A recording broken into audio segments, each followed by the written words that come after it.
Lenora Sellers' blindside that gives Randy Clements the anchor piece of his offensive line. I'll tell you about that. Gamecocks also, yesterday as we were doing the show, picking up Upton Belafont, a kicking prospect. We'll talk about that a little bit more in depth today. I'll try and keep up with the transfer portal as we go through the program. These things are wild and woolly, and you never know when we're going to get a commitment and what's happening, and it wouldn't surprise me within the next 3 hours. We got something else we got to talk about, because that, quite frankly, seems to be how this whole thing is going on a consistent basis, and it's crazy. So we will continue to talk about the transfer portal and what is taking place each and every time I open the Twitter machine and see all the breaking news that is taking place. We have a little bit of a resolution out in Washington, and I think if you're anti all that is happening, it's a win for the good guys. I think what transpired between Damon Williams and Washington this week, I think you're going, okay, finally. There's a light at the end of the tunnel. 803-404-6100. I see a lot of you weighing in. I'll get to the text messages. We'll talk about that college football playoff last night. That was great. We'll talk about the NFL today. I think Wild Card Weekend is going to be incredible. Maybe not for certain teams. I got a feeling it's not going to be incredible for the Panthers. I got a feeling the Rams are going to come in and do something strange to the Panthers tomorrow at 4:30. But I'm glad the Panthers are hosting a playoff game. I am looking forward to the Packers-Bears tomorrow night in the frigid cold of Soldier Field. It feels like what a playoff game is supposed to be. I feel like it's a chance for Caleb Williams to assert himself amongst the league's top quarterbacks, to really put himself up there. 27 touchdowns this year, 7 interceptions. Statistically speaking, Caleb Williams is moving himself up the list. But tomorrow night, can be one of those signature wins for him that puts him in a different tier of quarterbacks. It feels like on Sunday we're going to have an elimination of tiers of quarterbacks for one guy. Josh Allen or Trevor Lawrence. That's a great game down in Jacksonville taking place at 1 o'clock. Count me in on that. Eagles 49ers on Sunday at 4:30. All for it. Sign me up. Old school NFC battle. Feels like something I grew up watching in the 90s in the playoffs. Those old Eagles jerseys against those old 49ers jerseys. We're just going to do it in 2025. 2026, I guess, technically. And then Sunday night, Patriots and Chargers. Drake May, another guy like Caleb Williams, trying to put himself in a different tier of quarterbacks after a phenomenal year. MVP talk for Drake May. Man, it's going to be a good weekend. And along the way, we've got college basketball. And we'll let you hear some audio from Lamont Paris from last night. Carolina calls. Monster game tomorrow at 2 o'clock at the CLA. Why is it a monster game?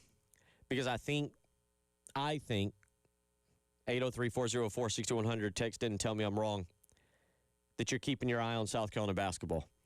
Maybe you're not as invested as I am currently. Maybe you're not ready to give your heart to South Carolina basketball. You're not ready. You've been hurt too many times. You've seen the writing on the wall where you call in and you say build a 10-5, and those 5 losses are to 5 of the 6 teams they've played with a pulse. But you're watching. I feel like you're watching.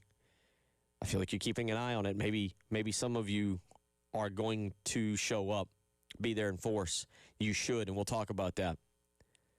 We'll remind you about that great event taking place down in 5 Points at the Fountain with Patrick Davis tomorrow to honor Steve Tannehill and the celebration that'll be for a Gamecock legend. We'll talk about that coming up today. Also, as always on a Friday, we got Brian Edwards, Vegas Insider, to give us the breakdown of his thoughts on the games this weekend. Tonight, Indiana and Indiana and Oregon, and the wild card playoffs, and we'll get some basketball takes from him as well.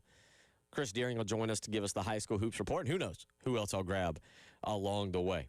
803-404-6100. Several of y'all, weighing in. Lost my voice 9 minutes into the program. Would have been bad. Chris says, Bill, Miami ain't back.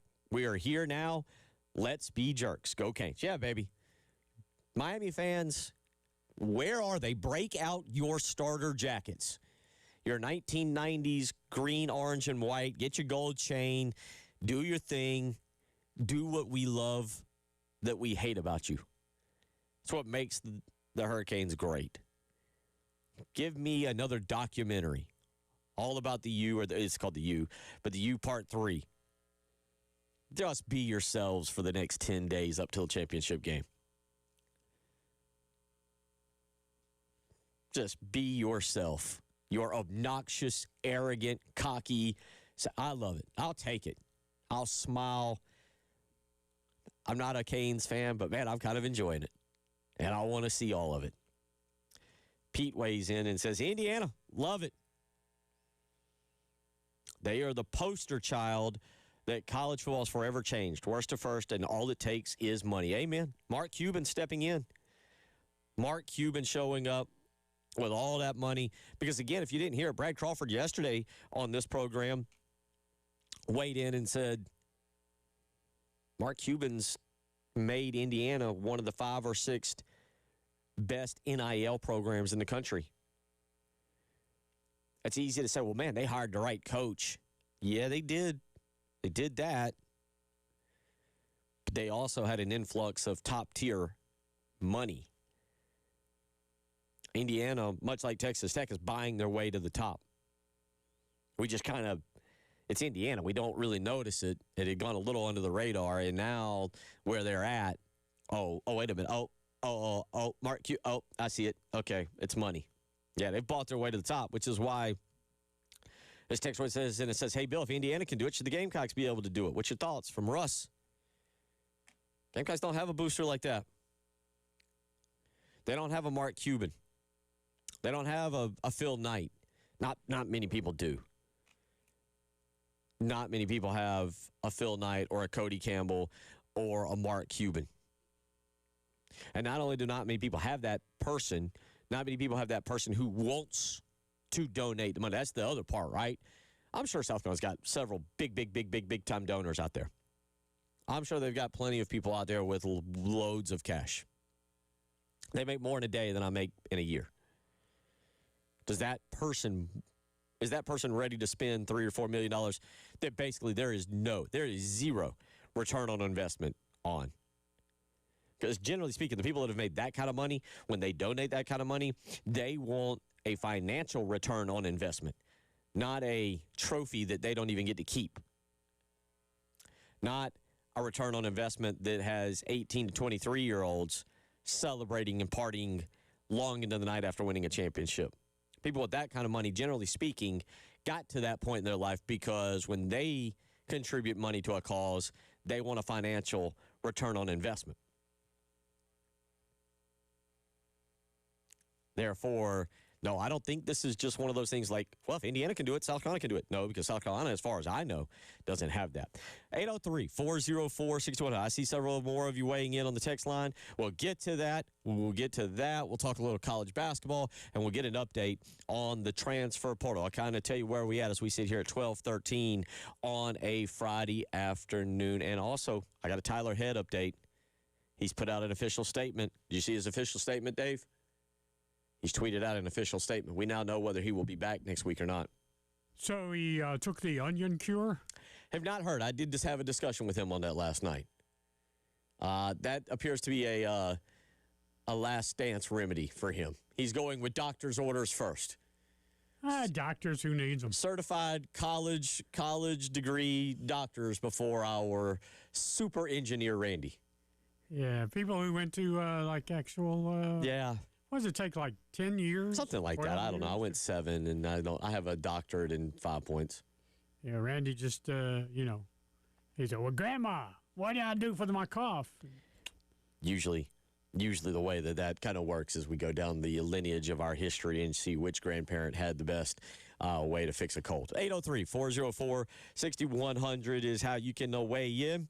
We'll come back, get to some more text messages, and talk a little bit about the transfer portal. You're listening to the Halftime Show.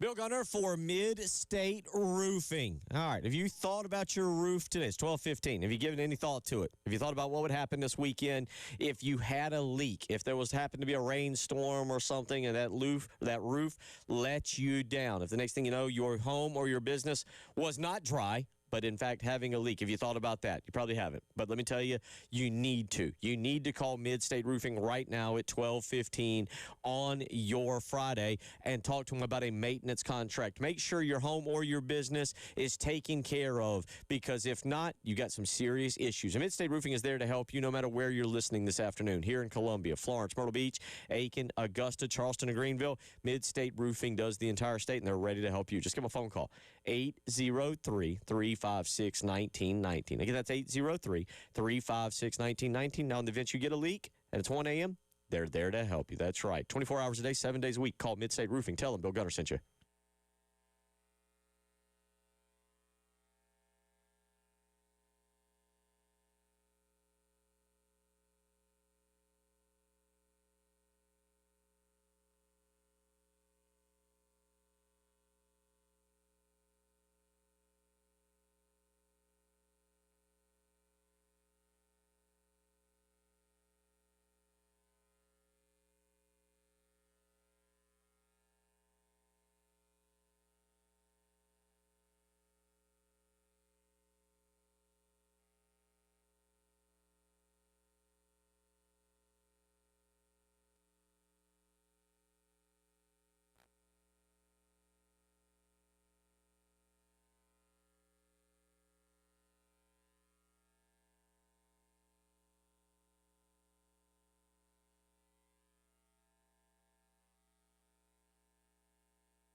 $12.19 on a Friday.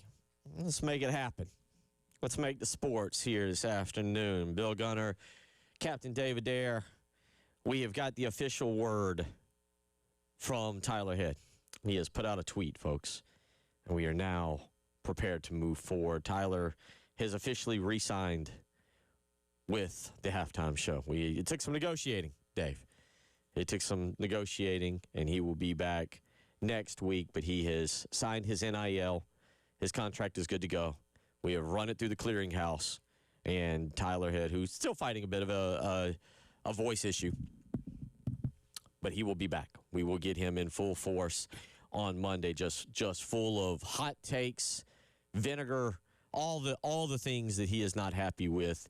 He will just release in full on Monday when he is back, and then we'll probably injure his voice again. We gotta take him day to day. Can't just turn him back loose on the world. I have to kind of keep a pitch count on him. But excited to say that Tyler will be back on. Should be back. In all seriousness, he has been dealing with his voice this week. And again, as I've joked, and I am joking, but I'm being serious, as you would probably figure out, when you do a radio show and the importance is talking and you can't speak, well, it makes it difficult. And it's a little problem. So Tyler will be back on Monday. Look forward to getting him back. But we also are excited he has re-signed his NIL for us to be joining us as well. So good for us. Good for a win for us today. Another happy Friday moment, a Festivus miracle. 803-404-6100. All right, Gamecocks transfer portal. I got good news for you. It's 12:21, and as far as I can tell, nothing's happened today. It's good. It's positive. Nobody's left, at least. Nobody's entered the trend. Nobody's been sucked through the transfer portal. Yesterday, though, the Gamecocks land a very, very large and huge piece. Jacarius Peak joins the Gamecocks. Now, he's the big one. There was another one that I will get to in just a minute that's actually pretty large, too, but kind of lost some of its luster when the Gamecocks landed the number 3 ranked offensive tackle in the current transfer cycle and the number 36 overall player, regardless of position, in the current transfer cycle. Jacarius Peak joining the Gamecocks from North Carolina State, chooses the Gamecocks over Alabama. Obviously, with South Carolina losing Tree Babalade, there is still, by the way, if Josiah Thompson's actually in the portal, I have not seen legitimacy to him being this is stupid, and I hate having to differentiate in this manner. And if you have seen out there somewhere, because I don't think I'll text during this break Hale McGranahan actually and confirm that at least as far as I can tell, Josiah Thompson is not actually in the transfer portal at the moment. There obviously is discussion he is going in. He has announced his intention to go in. But if you do not actually go into the portal, you are not actually in the portal. See how that works? It's complicated, right? But with South Carolina losing their offensive tackles, obviously going out and finding another one was probably the number one priority here in the transfer portal. And South Carolina goes out and gets 6'5", 290-pound Jacarius Peak from originally Valdosta, Georgia.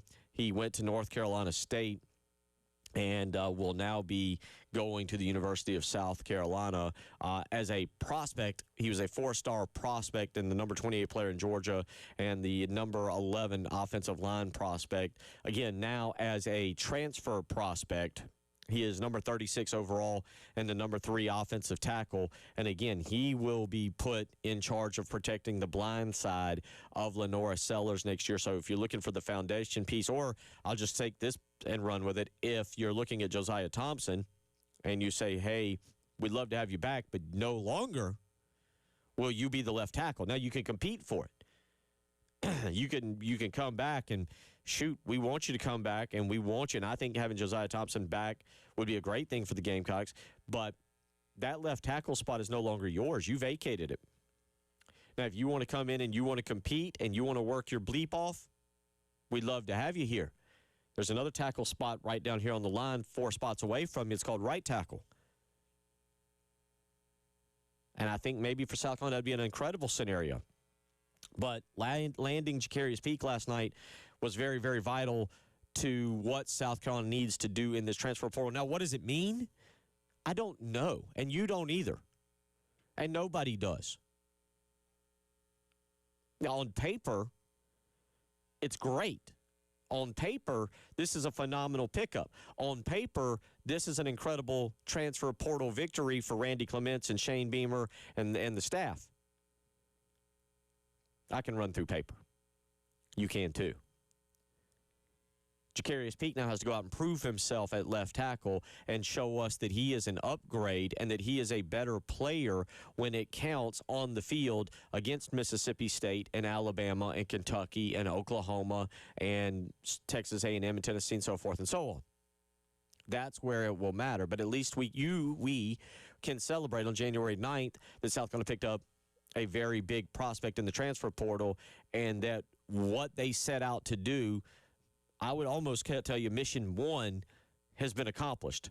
That's now 3 offensive linemen the Gamecocks have landed, 2 offensive linemen the Gamecocks have landed, Carter Miller and Hank Purvis, interior line players, and now Jacarius Peak. Probably need to land at least 2 more, and we'll see what directions the Gamecocks go in terms of being able to do that. The other one, and this was actually pretty important yesterday, is landing Kentucky defensive back.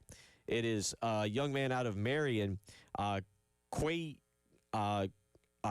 Quaysheed Scott is how I pronounce his name correctly. Originally from Marion, 6 foot, 200 pounds. Brandon Cisse comes in for 1 year from NC State, where Jacarius Carr's coming in. And balled out, is going to be drafted very highly, probably be the first Gamecock off the board in the NFL draft is the way that seems to be trending. But it does leave a hole in your defense. And now Quaysheed Scott, who I don't think is guaranteed to come in and start, will have to compete for that starting position, but gives you depth at that position and gives you an experienced SEC player. Played outside cornerback at Kentucky and saw significant action also in the slot and as an extra defensive back as a sophomore. He can play the nickel. He can play outside. So South Carolina bolsters the depth and competition. And I think the more we talk about this, that's what the transfer portal is truly about. I don't know if it's about finding starters. On paper, again, you can say, well, that guy's going to be a starter, and that guy's going to be this, and that guy's going to be that, and boy, did we pick up a big piece there. But really, I think what you're doing is you're building for competition because you don't know how truly well that guy's going to fit in your program and how good he's going to fit in your scheme and your system and what he's going to do. But he should, at bare minimum, provide competition on the practice field for a starting spot. And if he doesn't win it, you hope that he pushes the starter to be better himself. That somebody is sitting there today in that defensive backfield going, wait a minute, I thought that was going to be my spot. Now I got to work harder for it. I got to be in the gym. I got to be in the weight room 30 minutes earlier right now. I got to be on the practice field 30 minutes earlier and work on my footwork or work on my hand placement. That's what that's me, to Bill Gunter. That's what you're hoping this transfer portal is for, building competition and building depth. 803-404-6100. We'll come back. Brian Edwards, VegasInsider.com, MajorWager.com joins us. We'll catch up with him and talk about what he likes for the games this weekend. You're listening to The Halftime Show.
I have a text with the great Hale McGranahan, and Josiah Thompson is officially in the transfer portal. Likely he's not coming back. Very, very, very, very, very, never say never. I've learned that in life as a whole. But very unlikely he is not coming back. So we'll put a bow on that coming up when we get back to transfer portal discussion. But I'd missed that. I know that there was discussion of him, and it was one that people were wondering if he would officially actually enter. You know, we've seen kids who say, "Well, I'm entering," and then they take one look at the portal, and then they're like, "Yeah, I'm not going. I don't want to go. I don't want to go into that thing." So, but Josiah Thompson is actually officially in the transfer portal, hence can be contacted, can take other visits, so forth and so on. A man who never enters the transfer portal, who always shows up on his Friday appearance, Mr. Brian Edwards, VegasInsider.com, MajorWager.com. And Brian, you're a Florida fan. I tell you what, man, these off seasons I love the product on the field. Last night was phenomenal. Boy, the off season is incredible. Not in a good way. It is. Not in a good way. Yeah, there's a lot going on in there. A lot to keep up with, and golly, especially the teams that are in the playoff. I mean, Pete Golding's had him quite an eventful month and change. I mean, can you imagine preparing for a semifinal playoff game while managing the portal as well with the new staff, etc., some old staff? Yeah, it's way past time to change the calendar. While we're at it, push the basketball season back about a month because we missed half the basketball season because we're still so invested in football.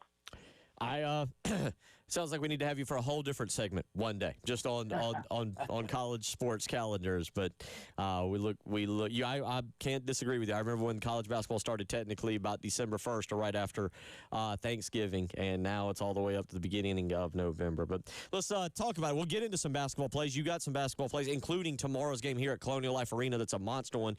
But let's start with tonight. Indiana and Oregon, and this one should be a lot of fun. We got the potential for another great game, and you've got a play that you want to make on it. Yeah, I like Indiana a lot here. I was told it was a 75 to 80% pro-Indiana crowd with Bama out in Pasadena. I think it'll be similar crowd-wise. Not that that's a huge factor in the handicap. I mean, I like Indiana regardless. I would like them at Outson Stadium in Eugene, where they already won by double digits earlier in the year in a game. They didn't even play that good. In fact, Mendoza threw a pick six to, or I'd say, the outstanding true freshman quarterback for Oregon, Finney. He made a pick six that tied the game early in the fourth quarter, and all Indiana did with the crowd going nuts was respond to the 12-play, 75-yard drive, chewed up more than 6 minutes of clock. 2 plays later, they intercept Dante Moore for the second time in the game, eat up 4 minutes of clock, kick a chip shot, 22-yard field goal, game, set, match. They are now 7-1 against the spread in 8 games as a single-digit favorite during Kurt Cignetti's spectacular 2-year tenure. I'm on Indiana, so we got the West just moved to 3 with a minus 115 price. I don't know what time Circa moved to 3, but they're sitting at 3 as well with minus 120. Everybody else still at 3.5, but I would just sit back and be patient. Looks like we're getting money on Oregon, and maybe we'll be able to get a clean 3 later today. But, you know, if it doesn't come to fruition or if it moves back to 4, take Indiana immediately. And then that's my big play for the game. But I also got a little bit on Indiana, minus 2.5 in the first half. I know it's hard to beat a team twice in the same season, but it's hard to beat the Indiana Hoosiers when Kurt Cignetti's their head coach. Their only 2 losses were at Ohio State and at Notre Dame last year. Those are the 2 teams that played for the national title. And we're talking about an Indiana program that in more than 100 years of football had only won 9 games twice ever. One time in the 40s, one time in the 60s, and now they've lost twice in 2 full seasons. Give me the Hoosiers. All right, going with the Hoosiers tonight in the V1. Yeah, you do wonder. I was listening today talking about Oregon, and I'm with you. The fan base may not make much of a difference, but they've had some serious travel of late going. I believe they were where were they at last weekend, I believe? Oh, they were in the Orange Bowl. They were in. Yeah. So the fan base had to go to Miami, go back home, I guess, if depending on how they wanted to do it. and then come back to Atlanta. And if they win, they'll have to go back to Miami next week. Just a thought. Wow, I didn't even think about all the trouble. But again, For the fan. that is part of it. But I mean, I would like Indiana anyway. But that makes me like them even more. I didn't even think about the fact they were in Miami and now Atlanta. Now, if you're a fan and you got enough money, the fans hopefully stayed on the East Coast, but the team didn't. Right. No, I don't think they did. No, they didn't. They didn't, or at least according to one of the talk shows that I watched this morning, they did not. They flew back last Thursday after January 1st. Now back in Atlanta for tonight. They would go back to Eugene and fly back to Miami for the championship. So just a little side note for you to think about there with Oregon and the travel, the plane flights. Really over what will end up being if they hypothetically if they were to win tonight over the last 20 days going to January 19th, and then you think about the back and forth cross country trips that they've had to make. They're young kids. I don't know if it plays into it, but you're right when you talk about that there, Brian. Well, hypothetically, I'm glad you mentioned that word because it reminded me. Indiana, you can bet these right now on FanDuel. They're -5.5 to Miami next week, and I would like Indiana -5.5 to Miami. So I suggest betting that if you have a FanDuel. I don't have FanDuel. Okay. And then we have Oregon is -3.5 to Miami at FanDuel. And if one of the if you make a bet, matchup doesn't come to fruition, it just voids, cancels, whatever. Okay. All right, let's rapid fire through some of this stuff here. About 5 minutes left. NFL this weekend. I think it's going to be a phenomenal NFL weekend. It's going to get going just up the road from us tomorrow at 4:30. Rams-Panthers. I think the Rams absolutely blow out the Panthers. Rams can't be as bad as they were last time they played the Panthers. You like some of the lines on this? I'm just going to go Rams -6.5 in the first half. If it's 7, that's fine. -7 or fewer in the first half. I don't like laying double digits in the NFL, especially on the road in the playoffs, but I do want to get behind the Rams in some sort of way. So I'm going to go about it with just a first half play at -7 or fewer, but hopefully you'll be able to get a 6.5. Then tomorrow night, game that I'm really excited about, Packers and Bears. That game in Chicago. Yeah, so I had the Bears in both regular season meetings. When they play at Lambeau, I pushed. I had the Bears +7. It was a good game back and forth the whole way. And then I had the Bears again right around Christmas. I think it was December 20th. And I got one of my bigger miracle wins of the year. Chicago got a field goal with 1:59 left to cut it to 7. I don't think they had any timeouts left. If they did, they only had one. They had the onside kick it, and they got it. And then they got a tying touchdown with 24 seconds left. And then they end up winning on a touchdown in overtime. One of my bigger miracle wins. But Zach Tom, the starting tackle for Green Bay, is back now. He was out the last 3 games, and he's one of 4 NFL offensive tackles with 350-plus pass-protecting snaps who haven't given up a sack all year. And Jordan Love is good to go. And the Bears might be without C.J. Gardner-Johnson, a starter in the secondary. Whatever the case, I like Green Bay. If the number's 1, just lay the 1. If your number's 1.5, maybe go money line as long as it's -125 or cheaper. I wouldn't want to win by 1 and lose with the 1 and the hook. So figure that out. Get it to 1 or money line. And then the other game you like for the weekend is the Patriots on Sunday night taking on the Chargers. Indeed, I do. I just like I know they're, it's a young team and, a lot of new pieces and not a lot of postseason experience like the old school Pats we know, excuse me. But they're just better than the Chargers. They're at home. I haven't even looked at the weather, but it's not going to be warm. That'll be advantage New England. And I just like the way they're playing. Chargers have had a good season. But give me the Pats. Let's buy the half point from 3.5 to 3 and go with the Pats. And real quick, on Monday night, because I know we won't speak with you before then, Texas and Steelers. Yeah, I love the Texans right now. I bet them 14-1 a few weeks ago to win it all on a 9-game winning streak. Best defense in the NFL. And don't worry about last week's defense. The Colts got some yards and points for the rookie QB, but Texans lost their intensity once they saw that Cam Ward was out and the Jags were up 21 late first quarter. That made the game meaningless for them. I know Pittsburgh's got DK Metcalf back, but I'll roll with the Texans defense, which is the best in the NFL in my opinion. Texans -3. He is Brian Edwards with VegasInsider.com and Major Wager. We got about 40 seconds with you real quick. Tomorrow, South Carolina, Georgia here at Colonial Life Arena. The Bulldogs are minus only 4 in that game. Your thoughts? Well, there's no lines out yet. Okay. I made Georgia. I made Georgia 4. That was my line. Ken Palm has it -3. It'll be out in a few hours.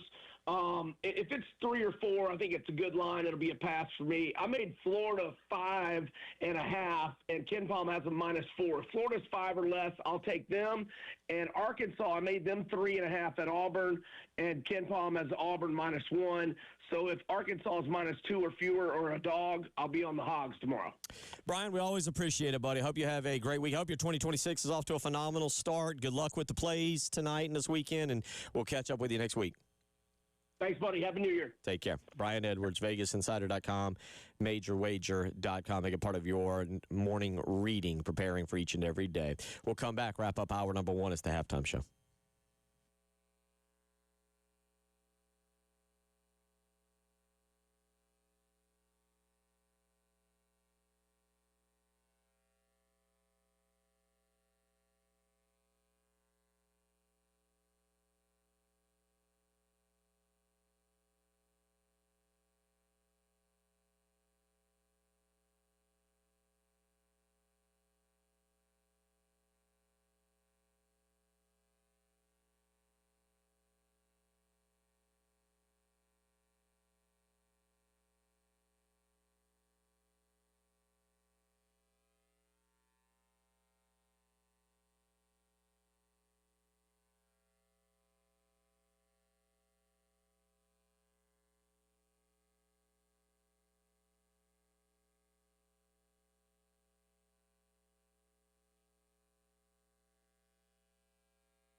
Thank you, as always, to Brian Edwards of Vegas Insider and Major Wager for joining us the way he does each and every Friday.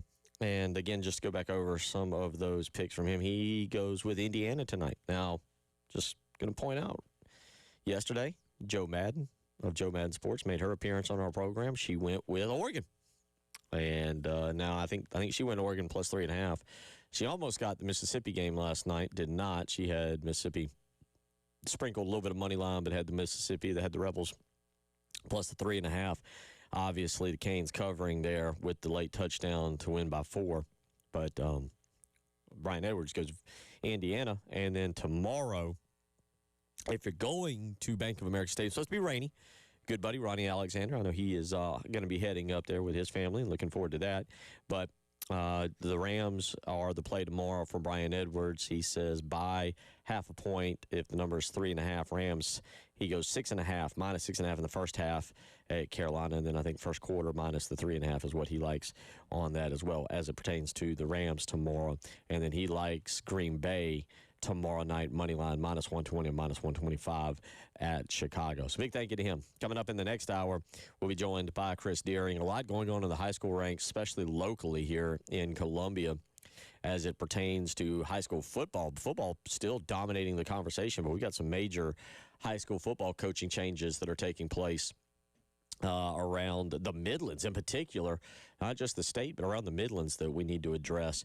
And then some great basketball being played both on the boys and the girls side. And we'll catch up with, and some realignment, but we'll catch up with Chris Deering coming up at about 1:15 this afternoon to talk about that. 803-404-6100 is how you can weigh in. Some of y'all have done that throughout the hour. Let's get to some of these text messages here. Timbo says, how does one parlay being an offensive lineman in a group that rated in the bottom of almost every category into a portal payday? It's a good question, but it's actually very simple. A lot of people, and I'm in that group, do not blame these offensive linemen. We blame the coaching. I think it was ridiculously bad coaching, and that's why I will continue to go back and say, I don't think you wanted to lose Josiah Thompson, who, by the way, as I mentioned leading into that segment a second ago, I have now texted with Helma Granhan. Josiah Thompson is actually officially in the transfer portal, and the odds of him coming back, I would say, are extremely slim. But that's why you didn't want to lose him and Bob Alade and Ball. I don't think that was a good thing.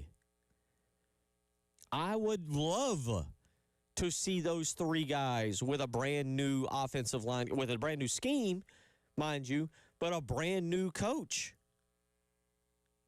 I don't think that those guys were bust. I don't think that those guys were the issue. I think it was the coaching that was the issue. And you can say, well, what does that say about Shane Beamer? Well, it means Shane Beamer did the same thing that Steve Spurrier did and hired a bad offensive line coach. Steve Spurrier hired John Hunt, who was absolutely atrocious, and he fixed it. Shane Beamer went a little bit longer with Lonnie Teasley. He made a bad hire. Okay, he made a bad hire. And he didn't correct it in time, but he's got it corrected now. And that's all that really matters at this point in time because he's still employed. Shane Beamer is. And that's what it means.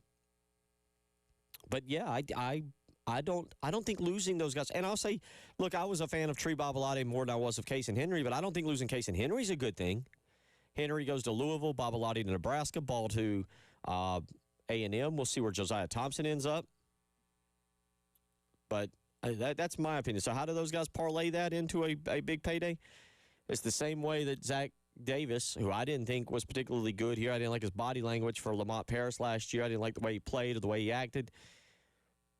Same way that he got a very nice gig with Memphis, who's a power program by name, and with Penny Hardaway and is having a decent year.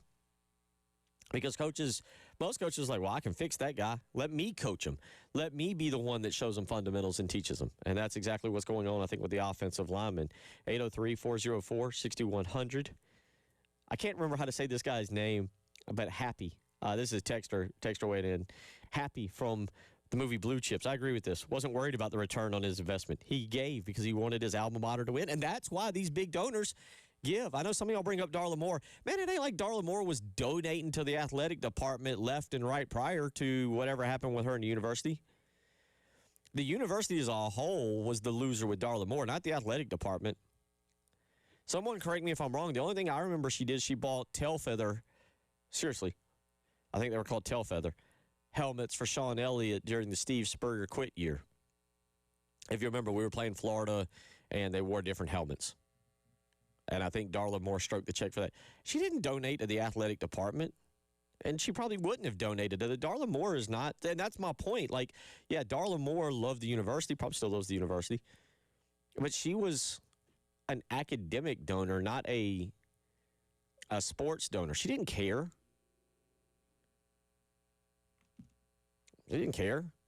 You don't, and you've got plenty of those. A lot of schools have those. You need the academic donors who are like, I'm going to throw this money at you, and I expect you to win a championship, but I don't expect to see $1 in return. That's Mark Cuban, Phil Knight, Cody Campbell. Those guys are doing it. 803-404-6100. I'll get to some more of these text messages. One's a good question. Was Lenore Sellers a good ROI? Eye of the beholder. Eye of the beholder. I'll explain, and we'll talk. Basketball, too, in hour two.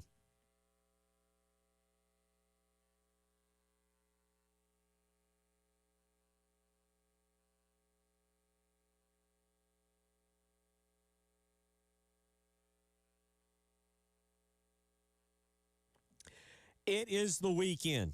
I mean, I'm doing a radio show, but it's still the weekend. It's technically the weekend. I'm on weekend time now anyway, but that means old-timey meat market time. Oh, yeah, buddy.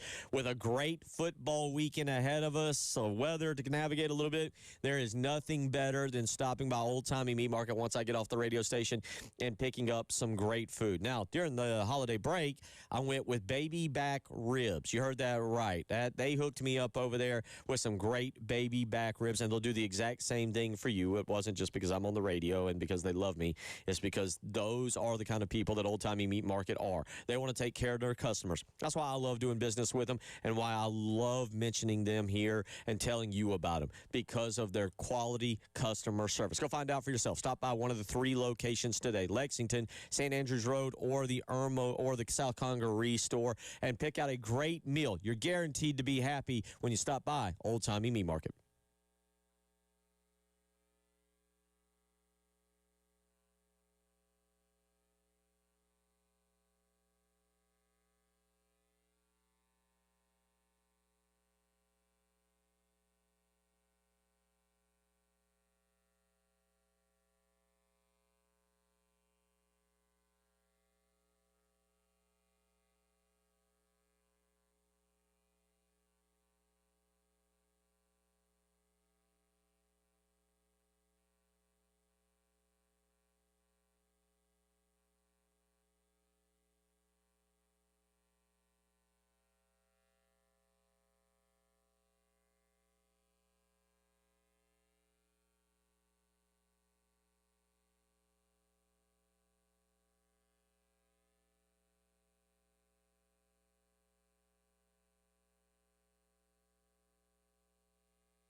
803-404-6100 as we roll on. That music just cut off quick. Thought we were just feeling it going into our Friday hour number 2. Bill Gunter, Captain David Dare. We will get back Tyler Head on Monday, who has officially signed his NIL paperwork, and now we give him a 3-day weekend and allow him to rest his voice and make sure he comes back 100%. So we'll look forward to getting him back on Monday. If you want to weigh in, 803-404-6100. You can do it. To give a big thank you to Brian Edwards of VegasInsider.com and MajorWager.com for joining us there in the previous hour to give his picks for the weekend. We got a loaded week. You can go back and catch so much. Unfortunately, because so much is happening in the portal on a day-to-day basis, a little of it's outdated. But the bottom line is there's been a lot of content here on this program, from Hal McGranahan to J.C. Sherbert, Joe Madden, Brian Edwards there in that previous segment, Brad Crawford yesterday. We've got a lot of guests, a lot of really good guests that have provided a lot of really good content. And this transfer portal, if you're paying attention to it, is really and when I say paying attention to it, what I mean is if you're kind of really listening and digging.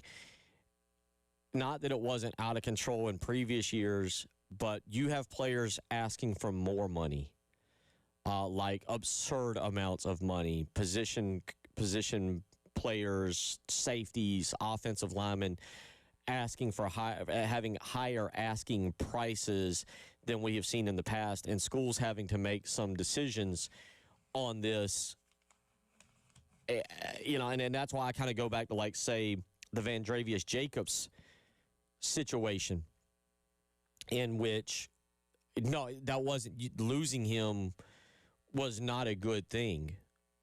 But also, if Vandrevius Jacobs came into Shane Beamer's office and Mike Furry's office is like, hey, I need $1.2 million, I'm throwing a number out. I have no clue how this went. But if he came in and threw a number out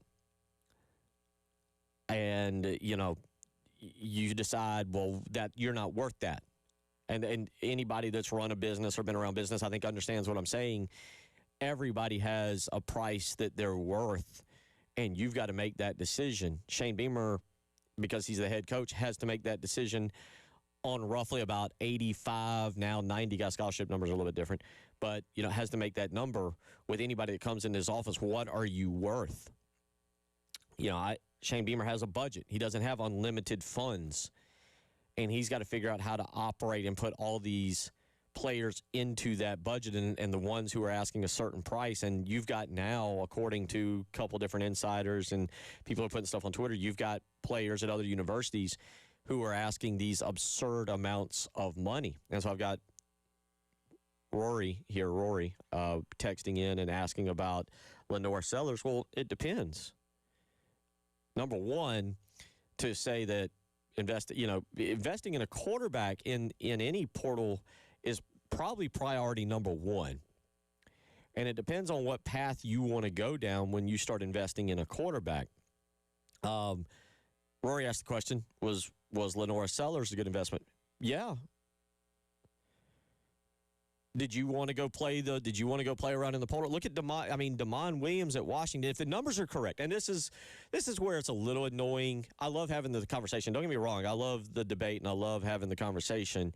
And this is where, as sports fans and everything, we can agree to disagree. But the numbers, we see these numbers thrown out. And the Damon Williams situation, if you haven't followed it this week with Washington and what's going on,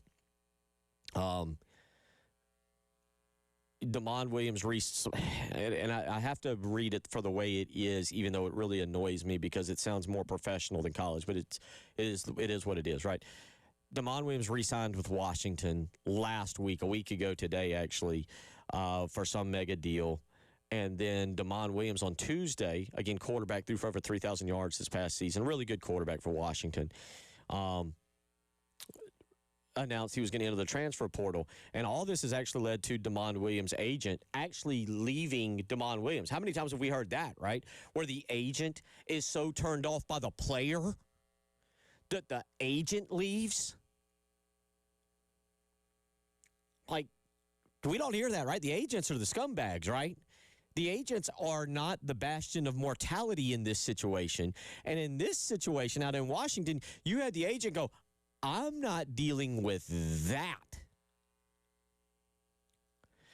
And the rumor, the speculation nationally, was that LSU went to DeMond Williams, Lane Kiffin, we all know, keeper of high morals, went to DeMond Williams, who had already re-signed at Washington, and said, I'll give you $6 million. We'll give you $6 million. And a 19, 20-year-old DeMond Williams went, $6 million is a lot more than what I got here at Washington, and I get to play at LSU, and I get to play for Lane Kiffin. Sold. I'm going in the transfer portal. Now, that's the reckless, if you will, speculation of how that all played out, but at least publicly there are facts that seem to support that. Well, DeMond Williams, so then Washington, again, if you haven't followed the situation, Washington basically was like, yeah, buddy, we got a contract, and we're going to do everything in our power to enforce the contract that you signed, that you put your word to. And as of yesterday, DeMond Williams now says he will not enter the transfer portal, and he will honor said contract with Washington, which may be a victory for contracts and for NIL. And I bring this back because is DeMond Williams a $6 million investment? Is that even, it doesn't matter what he does. Like, what is the ROI on that? A national championship? Like, if he didn't win, to answer Rory's point, if he doesn't win a national championship, is that a bad investment? Is that the ROI that you want? Where is your ROI? What is your return on investment in these situations? $4 million for a quarterback, which is what Lenore Sellers got last year. I don't know what he's getting this year. I'm sure the number will pop out at some point between now and August, or at least some kind of odd speculation will be there. $4 million for a quarterback right now is kind of the going price if you want a good one. No offense to Cutter Woods, no offense to, and I'm going back to last year, mind you, to Aaron Nolan. Yeah, I mean, you could have easily told Lenore Sellers take out the Auburn gig, take the Auburn thing that we know that was supposedly 2 years, $8 million, $4 million a year. We know that they could have said that. And, yeah, you probably could have paid one of the other two guys who had zero college experience. You could have paid them probably $1 million and saved $3 million, and cool for you. And I don't know what that would have meant. 3-9, 2-10. I don't. Maybe 4-8. Who knows? I have zero clue. You don't either. But when you say, well, was it a good ROI? Well, again, it's the eye of the beholder. If that's the going rate for quarterbacks, that's the going rate for quarterbacks. If LSU wants to pay $6 million for DeMond Williams, if Tennessee wants to, I don't know what, we'll see if there's some number that pops out with Sam Levitt in Tennessee. I don't know. What do you consider your return on investment for the dollars that are being spent?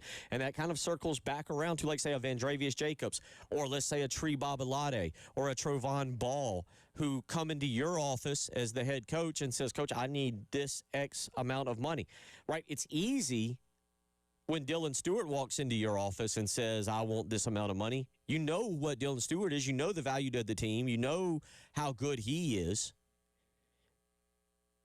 You have a better understanding, in my opinion, from what I've talked to people about, what I've read. You have a better understanding of what the value market of the market is for quarterbacks.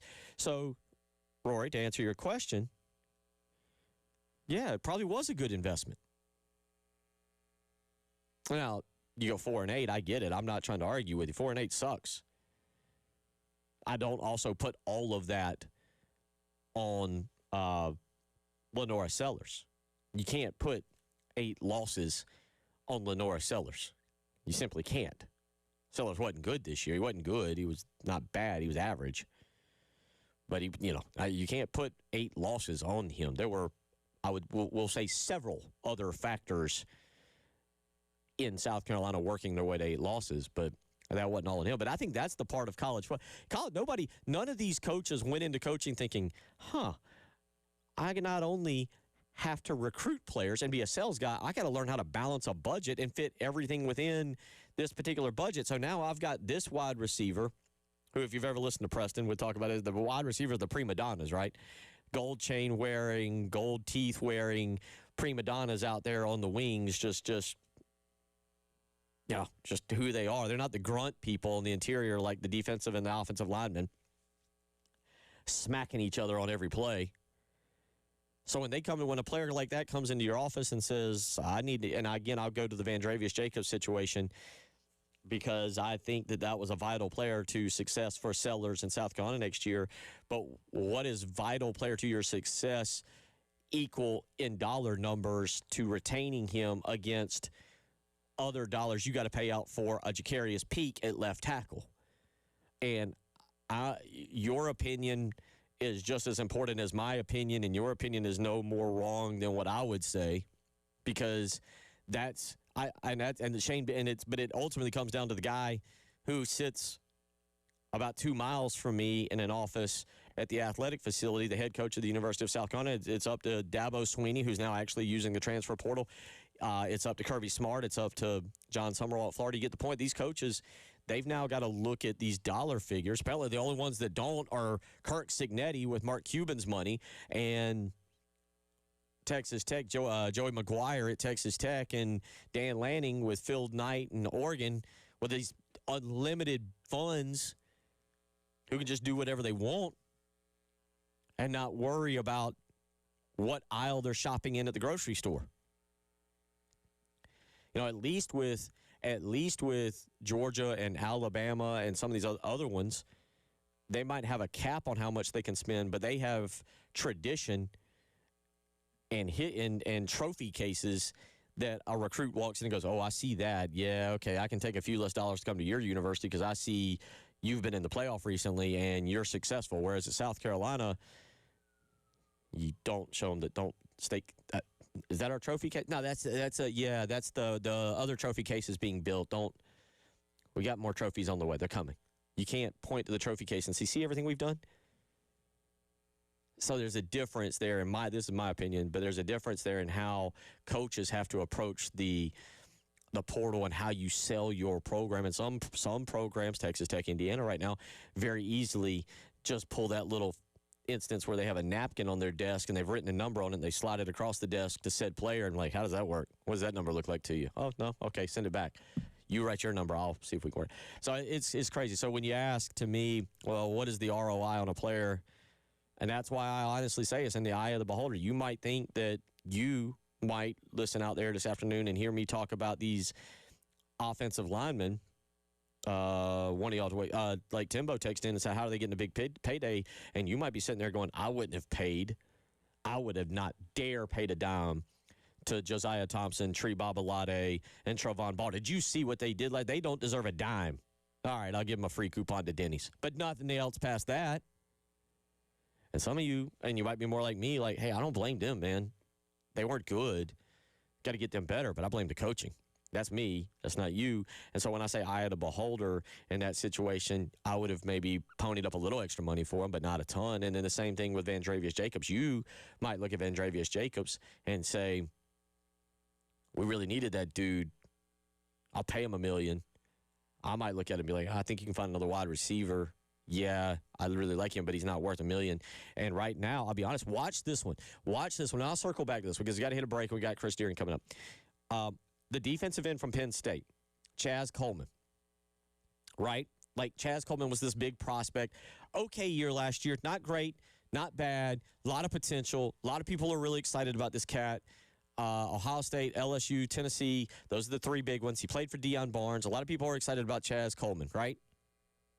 But if you look at the on-field production, you're kind of like, all right, is it worth it? Or is he going to live up to this? What is the number you put on a Chaz Coleman? The number you put, not the number he puts on himself. We'll talk about that because I think that's where we're at with the transfer portal. And that's why hopefully that answers that question and that takes us down the transfer portal rabbit hole a little bit. Eye of the beholder, how much you, the listener, how much I, the talker, and how much Shane Beamer, the head coach, is willing to spend. 803-404-6100. Chris Deering and some high school highlights when we come back. It's the halftime show.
Got a little long-winded there, so we may have a two-segment part here with Chris Deering as we want to cover the high school highlights of the week. And Mr. Deering, welcome in. I hope 2026 is off to a phenomenal start for you. And from the high school standpoint, not only is it off to a quite the start, it's also off to a very busy coaching cycle here, especially right here in the Midlands. Yeah, 2026 is here, and everything's starting to flow, and see things that some that we expected, some that we didn't expect. But yeah, talking about the coaching football vacancies right here in the Midlands, you got 3 of the bigger jobs have come open here in the last month, and one of them came open this week when AC Flora. Coach Ken Floyd stepped down, and so they got to the third round of the playoffs last year, lost to eventual champions South Point. Their only 2 losses this past season. They went 11-2, were to South Point. So that's a really marquee job, not only for the Midlands but for the state. I'm sure it's going to draw a lot of interest. And that one sort of caught me by surprise, to be perfectly honest, Bill. I didn't see that one coming, but. He, like I said, he stepped down yesterday, and that job is open now. Chapin, Ryan Cole stepped down earlier in December. And then Nick Pelham left White Knoll. He went to the new school in the upstate that's opening in 2026, Lake Wiley. So 3 really big jobs open here. I think because I actually wrote a story this week that is going to publish over the weekend for Prep Red Zone. It was, schools that were looking for coaches and some of the players that they could really lean on and count on when they get the job. And obviously when I wrote the story, AC Flora wasn't open, so they're not included in the story. But there's about 18 schools right now looking for head coaches, and that's about normal. I think that there will probably be some more movement before it's all said and done. But right now, I think there's 18 job openings in the state for high school football coaches. What's the most attractive one, you think? Well, I mean, when you I'm say asking Chris Deering's opinion. Money or winning. Well, I mean, I don't know. That's your opinion. I'm asking you, what's the most? You look at this state, and I mean, you and I'm sitting here talking about it this afternoon. What's happening in college football with money and everything? High school's not far behind. I mean, you see it, and that's why I ask. And you see these coaches starting to jump around. You see players starting to jump around. What's the most attractive job that's open right now? So I will say this. In your opinion. Before we get to the attractive job, if people don't believe there's a transfer portal in high school, they're sadly mistaken. I've seen some high-profile kids announce on Twitter and other social media their new high school destination about every day since the new year flipped over. And if they're going to transfer, this is the time of year they're going to do it. They could do it now, and the end of the school year. So we're seeing a lot of movement. But looking at the list of schools open over in the beach area, Conway's open. Obviously that program's been down a little bit, but it's a team, a school that's got tradition that's won before. So I think that's a big one. And then another one that just happened this week as well, that's right outside of the Midlands. Some people call it the Midlands. Sumter is open. Mark Barnes stepped down there. They lost 1 or 2 games, I think just 1 game this year, to James Island in the playoffs. So Sumter's a really good program, always in the conversation. And then I think you got to put AC Flora and White Knoll right in the mix as White Knoll's not far removed from playing for a state championship. AC Florida's coming off an 11-2 season. Obviously, they got some holes to fill with Roper Winsky not graduating at quarterback. He was a 3 or 4 year starter, so they got some pieces to put in place. But I think AC Florida's still got talent on that team. We'll continue to monitor everything, and I will bring you back here in the coming weeks. We'll talk more about the amateurism if there is any more of that is left in high school. There isn't. It is not there in college anymore. And unfortunately, as you just said, it's trickling down and at a faster rate than we would prefer. But let's stay on topic with what's going on, and we're going to keep you for another segment if you don't mind. We'll get into actual basketball games, and you've got some games coming up on Fox. You're going to be covering for high school Friday night basketball games, but. Realignment is taking place. Big time, especially in this state with the Gray Collegiates and Oceansides and all these schools. Give us a breakdown of realignment and some appeals that are happening this morning. So I'll be 100% honest. I've been really busy at my regular job this morning, and so I've not got caught up on what's happening this morning. But yeah, we're in the cycle where every 2 years we do realignment. This is not region placement. This is what classification you're going to be in, and they've changed it up a little bit this year. The last 2 years, 5A has been split into two champions, Division I, Division II, because they had a larger classification. Where they are shrinking Class 5A this year. I think it's only 42 schools in there. And they're making Class A the larger classification. And they're going to split Class A up in Division I and Division II. And so we're still going to have basically 6 state champions in football and basketball and baseball, but it's going to be Class A is going to be the one with 2 champions instead of Class 5A. And there were some schools that didn't like their placement on the enrollment, figures that got posted. I know Gray Collegiate, Brooklyn Casey, Dreer, James Island, South Florence, and Beaufort are among. I think there were 10 schools that were going up in front of the high school league today that want to, challenge their placement in what classification they're going to be. Gray Collegiate's going from 4A to 5A. The multiplier obviously plays a big role in it for Gray Collegiate. I've talked to several people about this over the last couple of weeks because this realignment came out right around Christmas time, and I think they released it, and then when the high school league released it, then went on holiday, and I just had a lot of people talking for 2 weeks while they were closed, but Gray Collegiate, they only have about 35, 38 kids on the football team. And I'll tell you, going from 4A to 5A, that's going to be a big jump for them. They're going to be playing schools that's got 55, 60, 65 kids dressed out on a Friday night, and they got 35. So I understand why they don't want to move up. And, but they can compete. I mean, you look at basketball right now, Deion Bethay's back coaching at Gray. They're one of the top 4A teams. And if they move to 5A, I don't think it's going to be any different. But football is going to be hard to compete. So I think they want to stay in 4A. Brooklyn Casey, again, I think they want to go back down to 3A, if I'm not mistaken. So it's again, I've not looked at this going on this morning at the high school league with all these schools doing their appeal. Trying to get to that here soon this afternoon, but what's going to happen is these teams are going to appeal. They're going to win or lose, and then after they get this settled, however it's going to fall out, then they're going to do region placement, and teams will have an opportunity to appeal that if they don't like what region they're in and travels too much. So we'll see. We still got some things to figure out, but we'll have new classifications, new regions here settled in a few months for going into the 26-27 school year. It'll be something to keep a close eye on. We'll definitely catch up with Chris next week once we have a little bit more of an idea.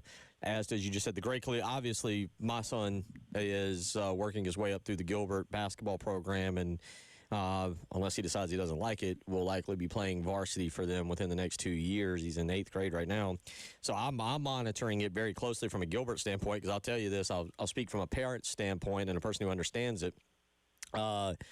Gilbert moving to 3A, and they would be removing Gray Collegiate and North Augusta from Gilbert's region. I was like, oh, that's great for Gilbert basketball. That's great, trying to get that school to win a playoff game for the first time. So I'm monitoring it like you very, very closely and watching everything. And as we get it all shaken out, you and I will talk more about it. But when we come back, you're going to be on the call for several games with Watch Fox 57. We'll get into the actual on-the-court stuff that's taking place in the boys and the girls ranks. You're listening to Chris Deering joining us for our high school highlights of the week. It's a Friday afternoon here on the Halftime Show.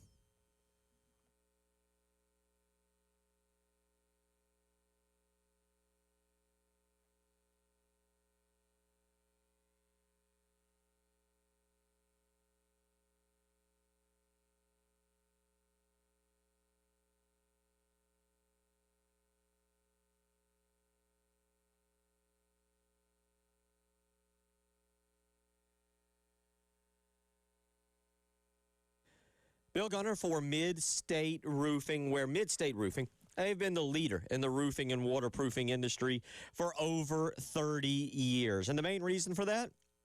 Because of their customer service. You heard that right. Customer service is the name of the game, and Mid-State Roofing is the absolute best because of the way they treat their customers and the way they are there for you 24 hours a day, 7 days a week. You can give them a phone call at any point during the day, 3 a.m., 6 a.m., obviously during the day, and you're going to speak with either an on-call technician or a Mid-State Roofing employee who's ready to help you with a maintenance contract. So just make that phone call when you discover a leak. 803-356-1919. Again, that's 803-356-1919. You call Mid-State Roofing. You'll speak with one of these great employees or an on-call technician, and they'll help set you up and make sure that your operation stays dry and running long into the future. If you've got a leak, let Mid-State Roofing take a peek.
It is officially 1:35 on a Friday, January the 9th, as we get set for a monster football weekend. Best weekend of 2026, without a doubt, so far. Football Friday fully upon us. And before you know it, Chris Deering, we will be talking about high school football. It'll be hot, sweaty. You'll be going places, and it'll be 100 degrees, and you get stuck in an open-air booth, and you wouldn't have it any other way, the way you do it. Have you signed your NIL to come back for a year? What year will this be for you when we get back to August? When we get back to August, that will be the beginning of year 37. Okay. 38. Somewhere. I've lost track, Bill. It's been a long time. Well, it'll be here before you know it, and we look forward to those days. But we got some great basketball that is taking place right now, and tell us a little bit about what's going on with you. You've got some games coming up. You'll be doing color commentary for the high school game of the week that'll be on Watch Fox. So give us a little breakdown of that. Yeah, before I jump into that real quick, I went back and looked at my email from the high school league. The appeals are happening next Tuesday and Wednesday, not today. Okay. So I was incorrect earlier. But, yeah, jumping into basketball now, lucky enough to be on the call on Watch 57 with my good friend Stacy Huff doing the play-by-play. Over the next 6 Friday nights, we will be broadcasting the high school hoops game of the week on Watch 57. Tonight we start with Hammond and Heathwood.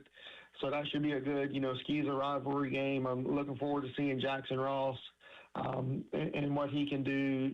He's got, I think, a dozen D1 football or Power 4 football offers, but he's a great basketball player as well. And some people will remember his dad, David Ross, played at South Carolina way back in the day. So looking forward to seeing Jackson tonight. But like I said, 6 weeks of games. We got next week is River Bluff and Chapin. We got Keenan and Newberry. We get to see Gilbert, Bill. 1 week has Gilbert and Brooklyn Casey. Spring Valley and Ridgeview and Westwood and Sumter are our 6 games this week. And we broadcast both the girls and boys games, so looking forward to doing that. Okay. All right. Well, I'll look forward to it. Maybe I'll come out and join you. Austin and I will come out. We'll put him on color commentary. He's better at it than me, and he's only 13. He's got a much probably better than me too, I'm sure. So he's coming on kids at this age with the podcasting and everything. These kids. Give us a breakdown. How are things looking across the Midlands here with our high school teams? Obviously, Ridgeview always dominant, and Westwood though taking it to them this past week. Yeah, we talked about Ridgeview the last time we talked before the holiday break, and they went on the road. They won that big tournament in Tennessee. Had some national teams in there that were really good, and they won that tournament. Then they come back home and start region play with Westwood, and Westwood was able to knock them off. And, not surprised by that. Westwood's really good. Their guard, DeMarcus Thomas, had 27 points in that game. He had 5 3-pointers, and they were able to knock off Ridgeview. What was the score? I'm looking up the score right now. 64-61. So that's a big win for Westwood to get started in region play. Still think, Westwood to get started. I still think Ridgeview is the team to beat. But that rematch is obviously going to be a good one down the road. But, we got a lot of good teams here in the Midlands. I feel like Keenan's good again. They still don't have Zach Norris on the sideline. That's sort of a fluid situation that still just watching right now. We don't know when he will be back. He was supposed to miss half the season with a high school league rule violation, but he's not back yet. They've passed the 13-game mark, so trying to figure out what's going on there. And then, who else? Great Collegiate, I've seen them already against North Augusta. They played a really good Brooklyn Casey team on Tuesday night and Wednesday night and beat them pretty handily. So there's a lot of good teams here in the Midlands, and I'm happy to get out and finally see some basketball. Saw a little bit pre-Christmas break, but looking forward to these next 6 weeks and getting out and seeing a lot more. This is courtesy of the South Carolina Basketball Coaches Association. The top 10 you mentioned in the 5A D1 boys top 10. Dorman, lo and behold, Dorman and Thomas Ryan up there, number 1 in the state. Ridgeview, as you just mentioned, at number 2. Midlands teams, Dutch Fork is number 5. Brett Jones over there, my former JV coach, shout out to him. They are always really good, a lot of great athletes. 5A D2, Westwood, who you just mentioned, number 2 there. Irmo, number 7 right now. And in the girls section of things, let's jump over to the girls for just a second. Lexington, and give us a little breakdown of Lexington. They're up to number 3 in the 5A D1 girls behind Burns and Spartanburg.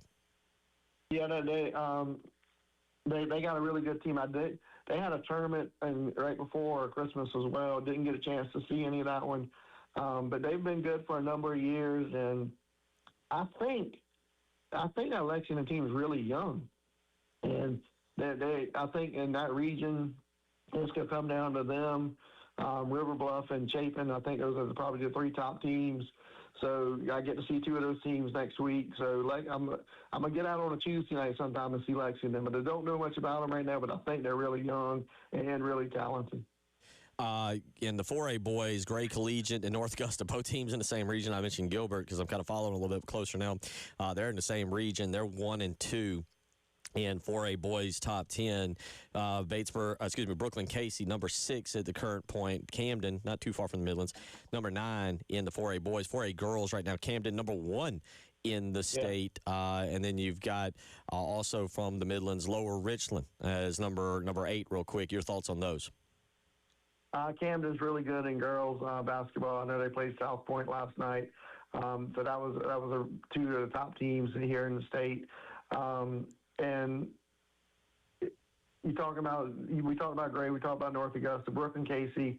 The Lower Richland girls are good. I think the Lower Richland boys are in a tough region. That they Judge English is coaching over there. That's a team that I always feel like gets better as the season goes on. So looking to see what he does in region play. So I think there's a lot of good teams before. Again, I've always said this. I think, and when you talk high school basketball in this state, I think the Midlands is where the top teams reside, and you got to beat somebody from this area to win a state championship most of the time. Generally speaking, yeah. I mean, obviously, me growing up, and I'm a little more familiar with the high school basketball scene than I am with the football scene when it comes to that, just because my particular background. Dorman, when I look at this, to me, from what I know, talking with people and what I've seen, Dorman, Ridgeview, Greenville, Westwood, North Augusta, and Gray Collegiate, if you were to do a top 10 across the state, those would kind of be my top 6 there. Taking those groups are incredible. I'd love to see, to go down the path, I'd love to see during Christmas our state get together and collectively throughout all of the region, throughout all of the divisions, have a top 16 tournament, something at Colonial Life Arena that brings all of the schools together that maybe from the previous year or from a current period. I don't know how you'd go about doing it. People smarter than I can put it together and see it, because basketball's a little bit different. And certainly the state of South Carolina we maybe don't promote it well enough, has some really good basketball, Chris. And again, you're going to be on the call for a couple of these games. Remind everybody again when this gets started and what your first game will be. We get started tonight at 6 o'clock. Watch 57.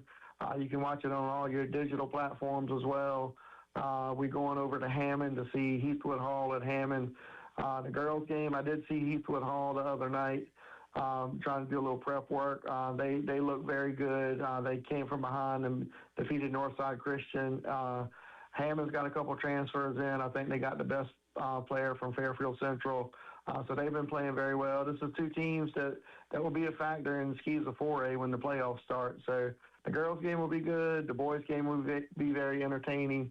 Stacey Huff and I are going to have a lot of fun tonight and over the next 6 weeks, and really looking forward to being on the call and doing this again I think this is my 3rd or 4th year doing the TV games, and it's been a lot of fun, different thing than writing and doing things on the radio, a little bit different doing things on TV. So it's been a lot of fun and looking forward to another great year. We'll look at some particular games next week when we get set for a little bit of a breakdown and go back into that realignment. Chris, always appreciate it, man. Glad your 2026 is off to a great start. Good luck on the call tonight, and we look forward to catching up next week.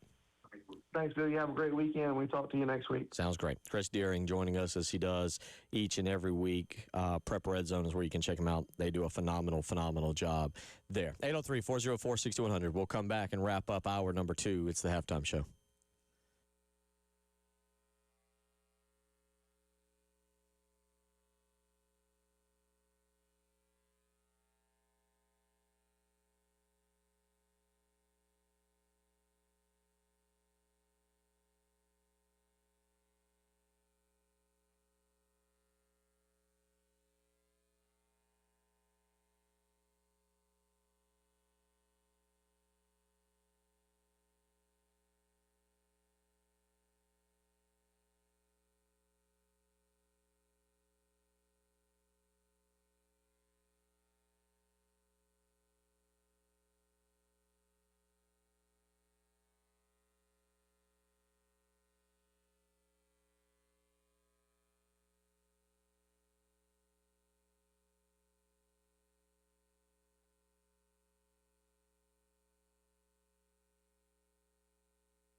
Wrapping up hour number 2 on a Friday.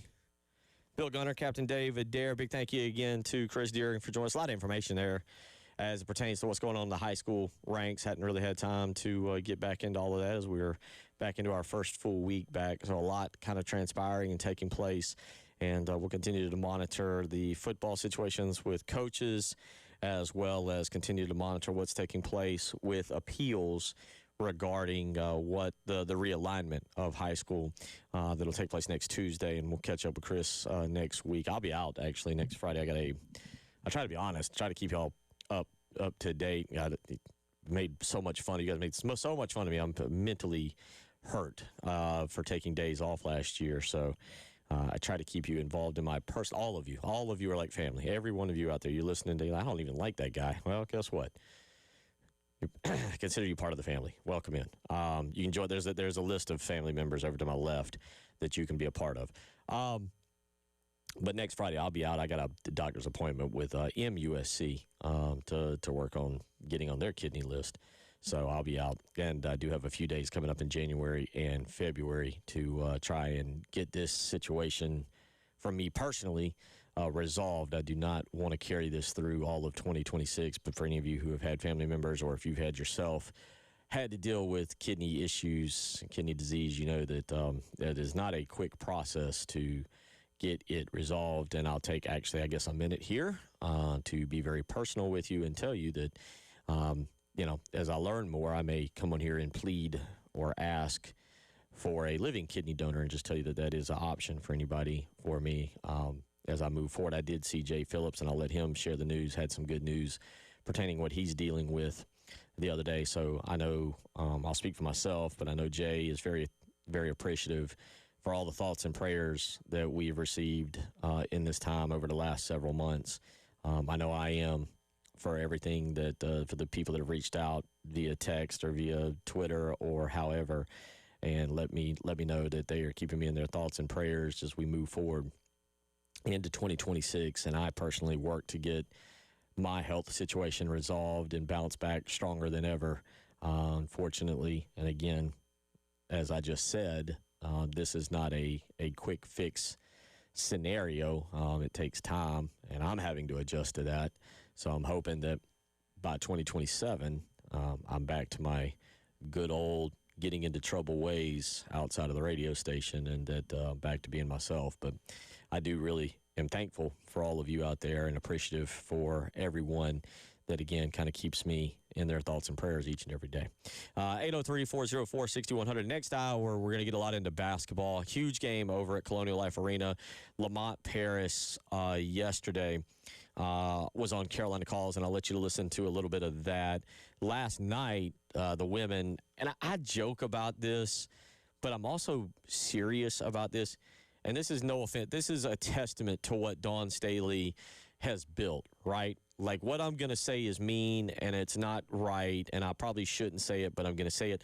I don't like watching them because they are so boring, because they bludgeon everybody to death. You try to watch women's basketball. You try to watch South Carolina. You try to watch Dawn Staley's team, and they go out and they throttle people. And last night in the first quarter, they're up 29-12, and you're like, all right. Now, granted, there was a big football game on last night, so I did applaud them and, like, thank you. Thank you for ending this game early so I can now put total attention on Mississippi-Miami. But they go out and they do this to everybody because Dawn Staley has elevated, not to everybody. There's, 10, 15 teams now who, at least can play them competitively. But 93-58 last night. The women shoot 51.5% from the field. They shoot 53.8% from three-point range. And this is what they do. Dawn Staley has elevated that program, fair or unfair, to such a high level that so many teams can't keep up with them. And they're 16-1. Last night, Joyce Edwards, local girl from right down the road in Camden, she's continuing to assert her dominance. I don't know if we give Joyce Edwards the credit she deserves. 22 points last night, 7 rebounds for her. Absolutely fantastic night in 25 minutes of action. She was fantastic. Tessa Johnson last night, 19 points. She had 3 assists for her. Tessa was 3 of 4 from three-point range. The girls were 7 of 13 overall last night from three-point range. Raven Johnson also with another good night, 14 points for her, 2 of 4.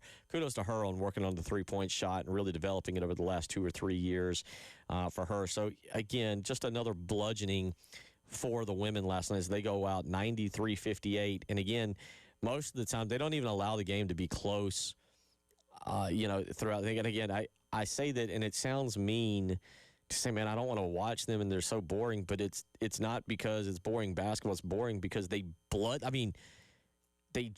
so good. They are so good. They don't even allow to, like, can we get Dawn to maybe work a deal where you allow these teams to hang around to the fourth quarter so that we're all be like, I don't know if they're going to win. I don't know. Okay, whew, they won. That way we watch for 4 quarters? Or no, we just, okay, all right, got it. We like whipping everybody to show. Dawn Staley is the equivalent of Michael Irvin with the belt and the trash can to every opponent she plays. Just BTA. BTA all the time. 803-404-6100. Hour 3 on the way.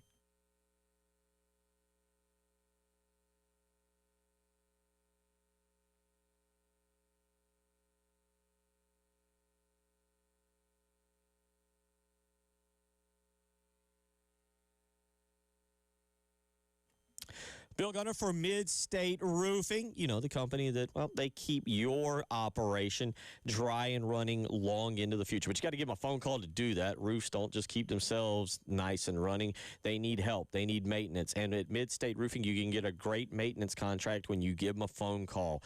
For more information, give Mid-State Roofing a call today, 803-356-1919. Mid-State Roofing has a proven history that is your assurance that their professionals will provide the proper advice, the service, and the results to the needs of your facility, and they're going to do it in a manner both safe and pleasing to your operation. So give them a phone call. High rises to hospitals, manufacturing to industrial. Mid-State Roofing designs and installs bonded systems with a protective guarantee that keeps your operation dry and running. And they're doing it 24 hours a day, 7 days a week. 803-356-1919. Tell them Bill Gunter sent you.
Hour 3 on the way.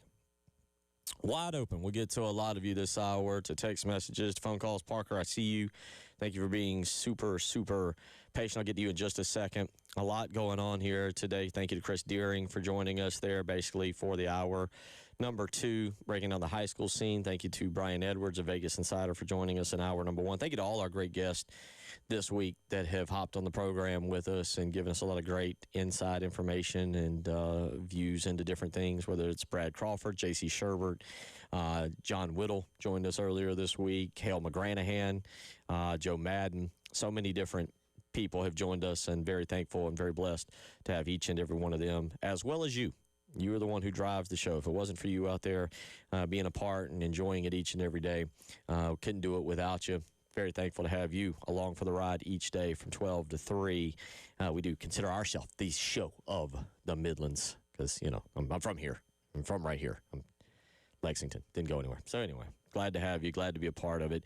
And glad to start 2026 off with you here as we get going. 803-404-6100. I'm going to get to the phone lines in just a second. We'll get to the transfer portal. Another kid in the transfer portal. And I'm going to rant and rave in just a minute on Justice Hayes, running back from Michigan, entering the transfer portal. We'll get you an update on South Carolina, who picked up a big portal commitment last night. But let's go to the phone lines, where Parker has waited more than patient to talk about the college football playoff last night. Miami wins. They're in the championship game. And, Parker, you want to weigh in on that, buddy. How you been doing? Thank you so much for staying on hold for that hour. Yeah, hello, Parker. Maybe this explains why he stayed on hold for a while. He forgot he was on the phone. Parker, do we have you?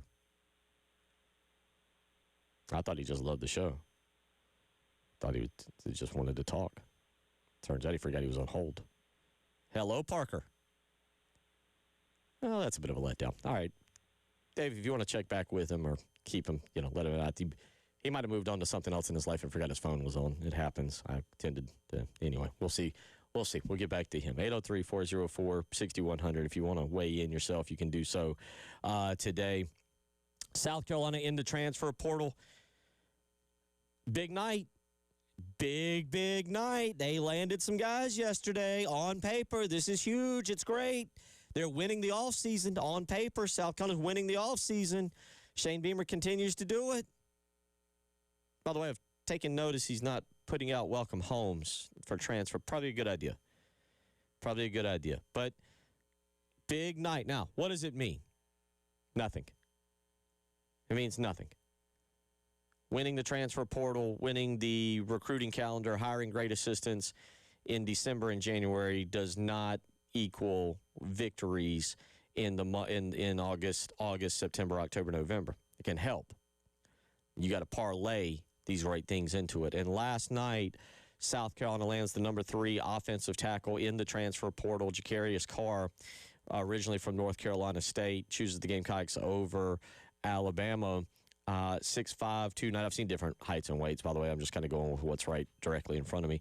But 6'5", 290 pounds, comes with a pass blocking grade from Pro Football Focus of 83.7. Giving up 13 pressures and 3 sacks in 2025. So that's good. That seems nice. But is he going to be able to fit in with Randy Clements and the offensive line? Is he going to fit the Kendall Briles system?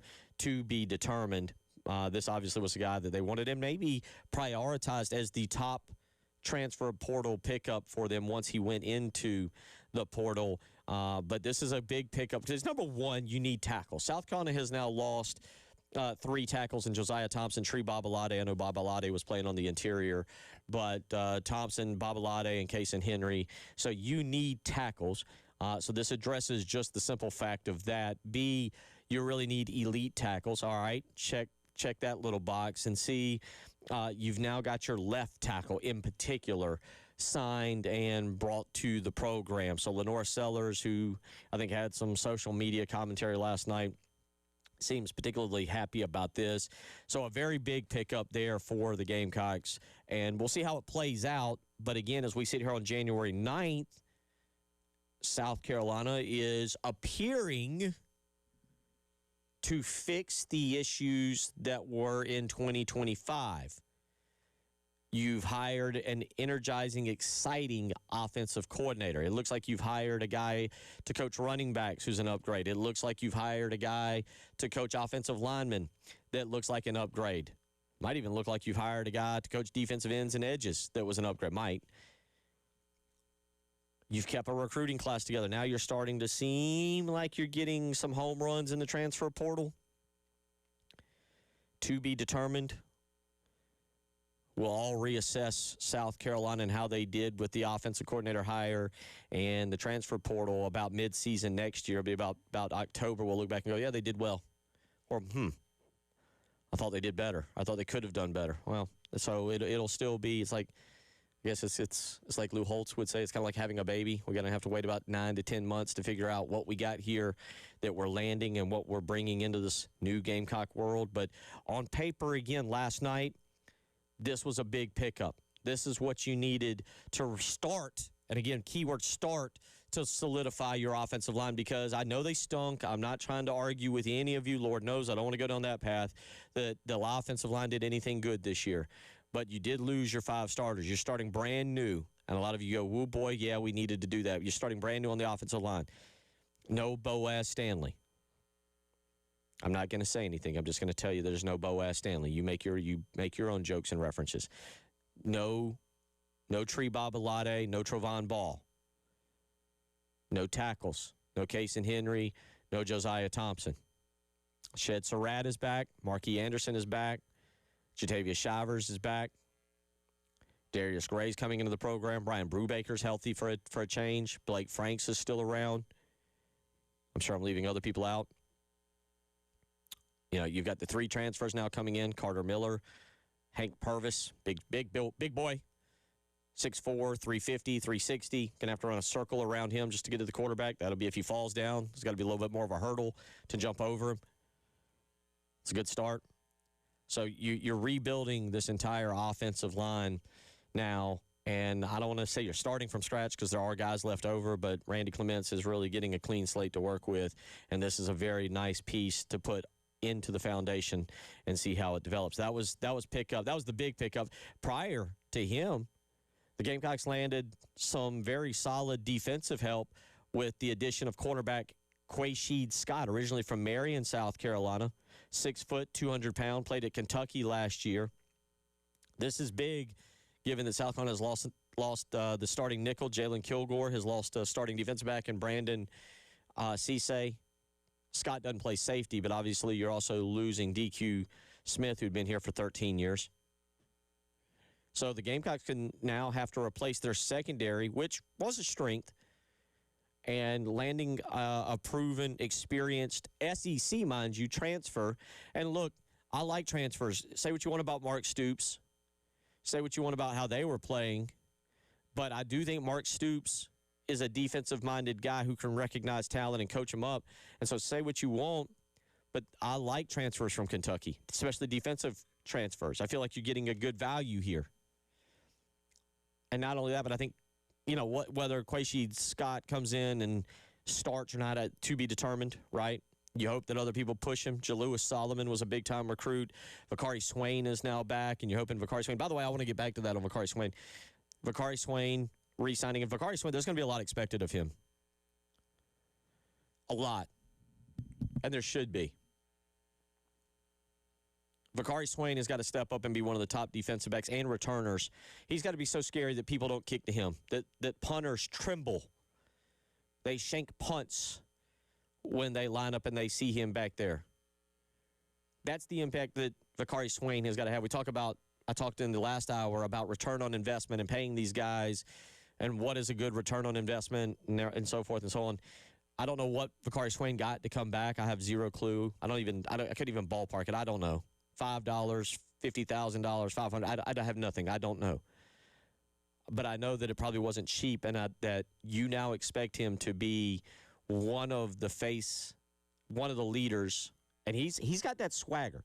We talk about this. He's got that DJ Swearinger-esque, I'm better than you, and I'm not only going to prove it, I'm going to knock your head off and show you swagger. He's got that He's got that defensive back mentality that they run their mouth a lot, and then they got to back it up.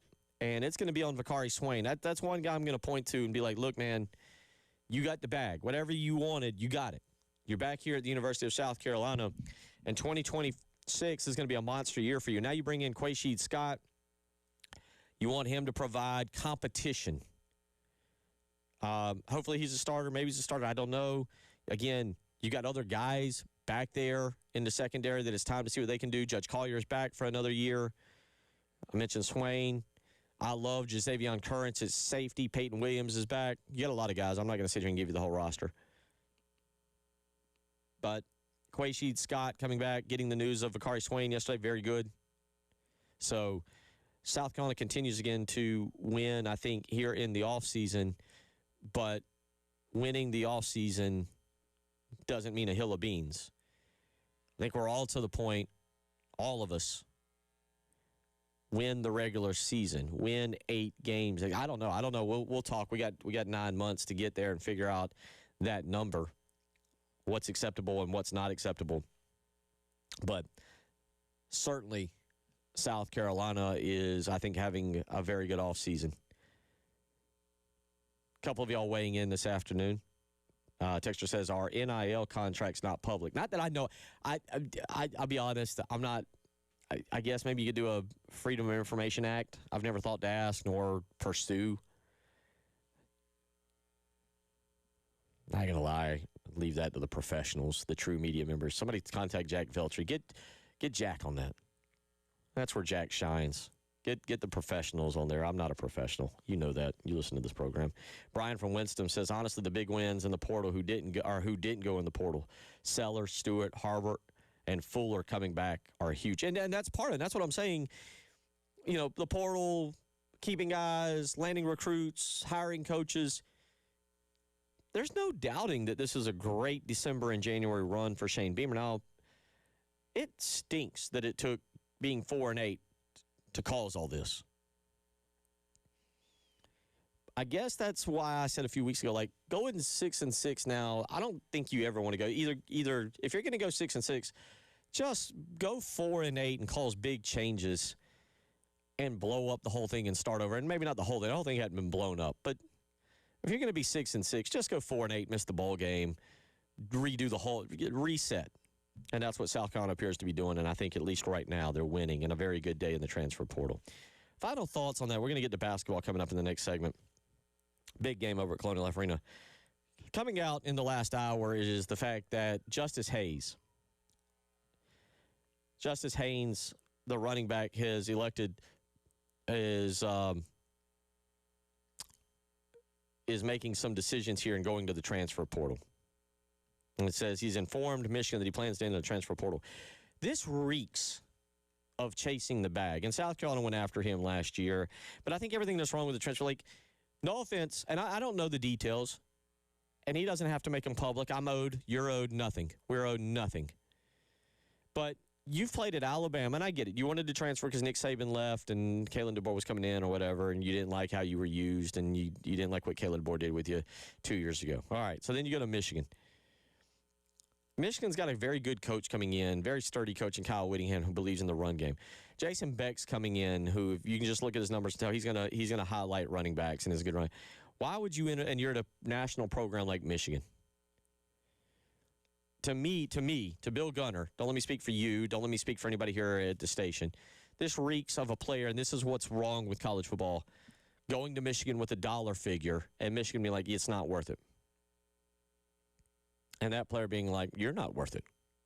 And Michigan being like, all right, we'll leave. First going, huh? That makes no sense. And then being like, all right, leave. But Justice Haynes is in the portal. I don't foresee South Carolina chasing him. I wouldn't. That's me. But we'll see what happens. They're running back from Michigan that chose Michigan over South Carolina last year after leaving Alabama. Let's talk some basketball. Huge game at CLA tomorrow. I'll let you listen to some Lamont Paris. It is the halftime show.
2:20, just about 40 minutes remaining for me, and then I get to enjoy the weekend. And again, a reminder, tomorrow, got a great event taking place down in 5 Points as we will honor the legacy, the memory of the one and only number 18. When you say number 18 around here, there's only one number 18. Mullet flowing, cocky attitude, Steve Tannehill, arms outstretched, looking into the souls of Clemson fans on a rainy Memorial Stadium. I don't say that word. On a rainy Memorial Stadium Saturday afternoon. The one and only Steve Tannehill. We'll be down in 5 Points, multiple venues tomorrow, but we'll be gathering around the fountain down there in the afternoon. I'll get you the whole schedule coming up in just a second. It was sent to me. It was put on Twitter, but I'll get you the whole schedule. But we'll be gathering. Patrick Davis will play some music. Come on down, kid-friendly. Come hang out tomorrow after the basketball game. I'm going to stump again. If you don't like me stumping for going to the basketball game and questioning your fandom, be prepared accordingly for the next few minutes. But should be a great event tomorrow down in 5 Points. Steve Tannehill Celebration of Life starting at 4 o'clock. Doors will be open at different locations. Coming up at about 5:45 tomorrow, we'll have the 5 Points. We'll be at the 5 Points Fountain for tributes and a special performance by Patrick Davis. So get on out and come hang out. Thank you again to Jeff O'Hara. CB Cox by 90 is how you might know him on Twitter. He's put a lot of this together tomorrow, and a lot of great people have put it together. Gamecock Bourbon Society on Twitter, Cock Hospitality, our good buddy Jamie Bradford. There's a lot going. A lot of people down there that are going to be a part of it. Actually, I'm going to read you this thing here. PD music, Patrick Davis music playing tomorrow. Food will be provided, and there will be commemorative shirts, stickers, and buttons for purchase. All proceeds going to the Tannehill Fund via the Garnet Trust. So I haven't looked at the weather, to be honest. I know it's supposed to be rainy up in Charlotte. We're not far from Charlotte, so I'm guessing that doesn't bode well for weather around here, but who knows. But with that being said, go to the basketball game. Go to the basketball game.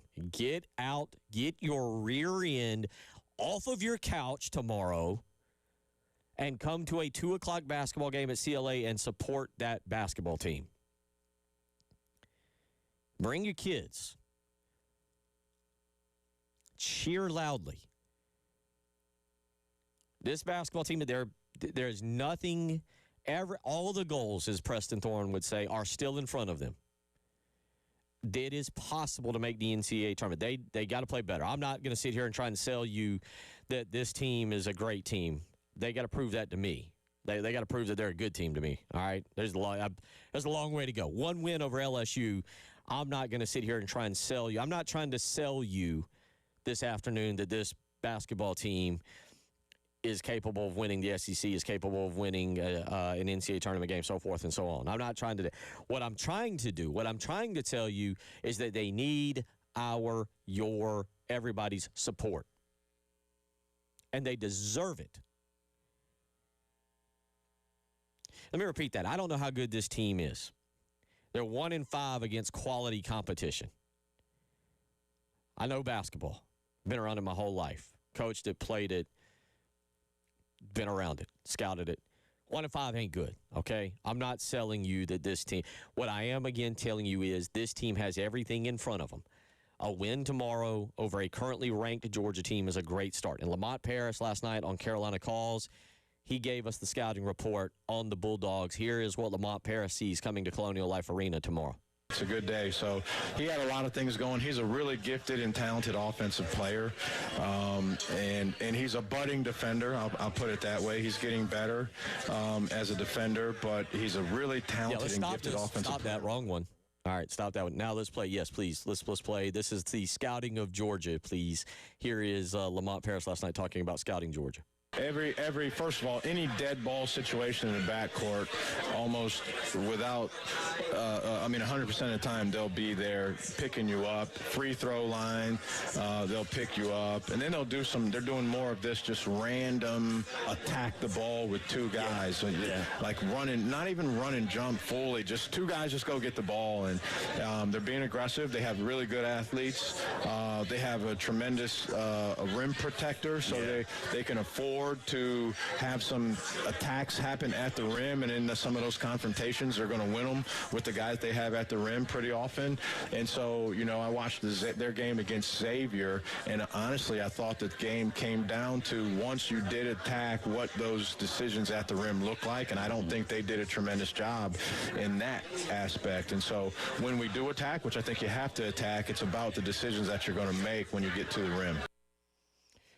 Georgia's a good team. Mike White's a great coach. They're going to come in here. It's going to be a big game, and that's why I'm telling you, I don't know where this season's going to go. If you listen to this program on Tuesday, I was probably pessimistic. I can't tell you that I'm sitting here today optimistic, but I'm telling you, and this is why I thought the LSU game was big, because it kept me invested, and maybe it caught your attention enough to the point you were like, all right, I will give you another chance. Well, I'm not asking you to give them another chance. I'm telling you to buy in for this one. We'll analyze next week. They got a tough road. They got a tough road next week. Arkansas and Auburn, very difficult. But right now, in my opinion, it is a one-game-at-a-time thing for this basketball program. And tomorrow you get a game on your home court where the Gamecock fan base can make a difference. Lamont Paris last night talked about the fans, and he talked about getting out and making that a home court advantage. I'm repeating a lot of what I said this week. I don't like that arena. I think it's cookie cutter. I think it's without nuance. It has no special meaning in my heart. It's boring. But when you get 14, 15,000, I'm not asking for a sellout. That ain't going to happen. But when you get 13, 14, 15,000 in there, it can be a great and a fun home court environment. Students should be back tomorrow. They should be doing all kinds of crazy stuff over there, whatever it is students do nowadays. I don't know. I'm not a student anymore. I act like it sometimes. I can't say I'm the smartest crayon in the box or whatever. See, I don't even know how to say that properly. But make that place tomorrow. Make the CLA a home court advantage. And then it's up to the players. And one of those players is Elijah Strong, who's playing better. 30 points on Tuesday night. Here's Lamont Paris last night talking about the development and the growth of Elijah Strong. It's a good day. So he had a lot of things going. He's a really gifted and talented offensive player, and he's a budding defender. I'll put it that way. He's getting better as a defender, but he's a really talented and gifted offensive player in a lot of different ways. He's very versatile. He can score back to the basket. He can make tough shots around the rim. You saw that some with a couple of the turnaround jumpers that ended up even from free throw line area. He's got good mass around the basket that way. He's crafty. He can shoot from the perimeter. I think putting it on the floor will be the next level of his development, I think. But he's a gifted offensive guy, and you saw it all on the whole arsenal on display in that game. There weren't a lot of different ways that he did not score in that game. But I'll tell you where he is most important to our offense is that he has the best feel for when to get in and out of particular actions. And the actions that he takes generate more movement, which makes our offense good. He's playing better. He's got to stay hot. He is becoming the go-to. He is becoming the alpha. He is becoming the guy for Lamont's team. He's turned it up in the last couple games, Elijah Strong has, and they're going to need him to take it to another level tomorrow and to be on his A game. Obviously, he's been around college basketball for a bit, transferring in. We talk about these transfer portal guys coming from Boston College. We'll continue talking about this. Texter weighs in, says, you going to the game? Yeah, I'm going to be there, buddy. You better believe it. I'm not going to sit here and yell at y'all and then me sit at my rear end of the house. I'll be with Rock Lucas and Daniel and the Charwood group in their suite. But that's where I'll be. But yeah. Talk more basketball. We'll come back in a second. It's the halftime show.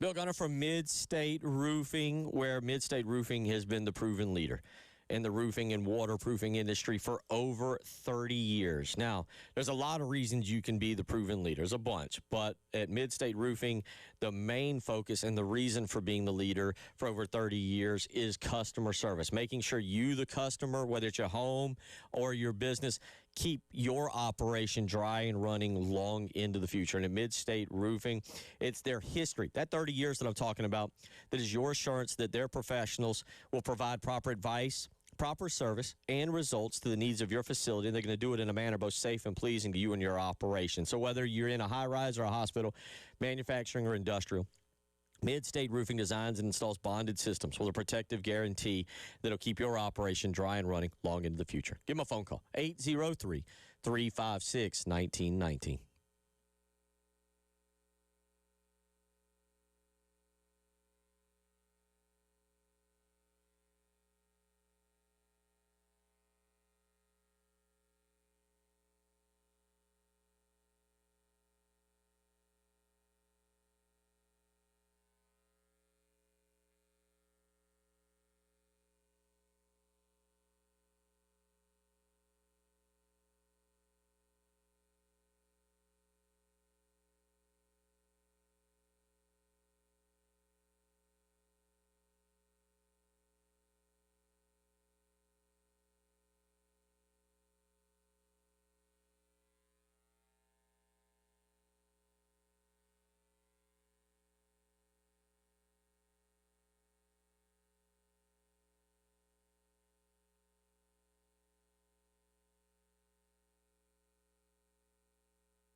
It is 2:35 here as we slowly head toward wrapping this thing up. A couple of y'all on the text line. Russ was asking me, yeah, are you going to the game tomorrow? Yes, sir. Yep. I can get out because my health is still a little shaky. I can't do everything that I used to do. There are some limitations. Oh, Lord, am I learning there's some limitations. But, I'm going to the game. I'll be there. And then afterwards, you'll catch me down in 5 Points, hanging out with all our good buddies. That everybody and getting and celebrating, man. Tanny Hill, Steve was. I knew him. I got to know him personally over the last few years through doing this job. But Steve Tanny Hill for 10-year-old Bill Gunter back in the day, boy. That was a hero. Didn't understand. It was nice being 10. You didn't quite understand the historical nature of South Carolina, right? And you didn't. Oh, we're bad? We're bad. I mean, shoot, I'd been growing up in the late 80s. Joe Morrison, we're winning eight games. I didn't know we're historically bad. And then here comes Steve Tannehill. And, man, it was, great times. And then got to know him later in life through this job and his passion. And the thing that stands out to me about Steve, that will always stand out, especially the way I have done this job, this business, and having to do recruiting and seeing kids, that come from out of state, prospects that come from out of state. When I was working with 24/7 Sport, ESPN, and 24/7 Sports, and so forth and so on, and covering recruiting, there is a special place in my heart for prospects, whether they go to Clemson or South Carolina or Coastal or anywhere, that leave their hometown, their state, and they come in here and they make our area, our state, theirs. You look at Ryan Brewer. It's why one of the reasons I really appreciate Ryan Brewer so much. Now look, let's be honest about it. Who wants to go back to Ohio, right? Like, does anybody? I mean, does anybody really want to go back to Ohio? Is that where you really want to live? But I appreciate Ryan coming in here and starting a business and making Columbia his own. And we love Ryan Brewer. Ryan Brewer, is a little older than me. I think a year or two older than me. But he's a historical figure at South Carolina for the bowl game, and we've embraced him. Steve Tannehill from Altoona, Pennsylvania, came here, and the thing that I learned about Steve is his love for our state, for his university, for the people here. And if you didn't know Steve, if you just knew Steve is the mullet-wearing, cocky, brash football player, and that's all you remember, you didn't know the compassion and the heart he had for this university. And I can joke about Michael Irvin on the sideline from Miami and the way he's acting. Say what you want. Michael Irvin has a passion and a love for his university. He wants to see them succeed. Steve wouldn't be doing the stuff that Michael's doing. That's for Lord. He's not that. He was not that. But I love that. And so if you can get out, bring the kids tomorrow, family friendly for a few hours, and come on down, go to the basketball game. Get the kids out and go. Get yourself some tickets. Get yourself some popcorn and some goodies, whatever. Get down there early. Hit up some of the establishments. Let's make the CLA tomorrow a great environment. If you live in Greenville or Charleston, you can make a day of it. Come on down, and let's see if we can pull this team through as they get set for Georgia, and then do the Steve Tannehill thing and go hang out there and honor him. And we'll talk. I do want to have a much larger conversation whenever the time comes. I don't know, April, May, June, July, on how Steve should be honored by the football program. I kind of brought this up. We've brought it up a few times, but how he should be honored at a football game this year, because if they just trot him out, if they just trot family members out and are like, hey, Steve was good, I'm not going to be happy about that. This university's got to do a better job of honoring its legends, and not just for me and you, but for our children, so that we can point to, you talk about getting these big donors and getting people who invest in the athletic side of the university so that your NIL grows. You gotta look at the younger group, the younger foundation too, and impart upon them. Now look, I'm not going to be one who sits here and goes, boy, do we have a historical legacy that we can build upon. I'm well aware of South Carolina's historical significance amongst the college football and college basketball world. But you got to, we got to get those younger kids to be like, man, Steve Tannehill was really cool. Connor Shaw was really cool. I want to be like those guys when I grow up. And then if they don't quite, at least maybe they're Gamecock fans for life. And then if they have a great job, they're like, hey, I'm going to donate some money. And anyway, you get the point. So come on out tomorrow. Let's honor Steve Tannehill. Let's get the basketball team to where they need to be. And if they can pick up that win tomorrow, all winning does tomorrow for basketball is pushes us into next week. And the drive continues. And if they lose tomorrow, it doesn't end the season. The season doesn't come to a screeching halt.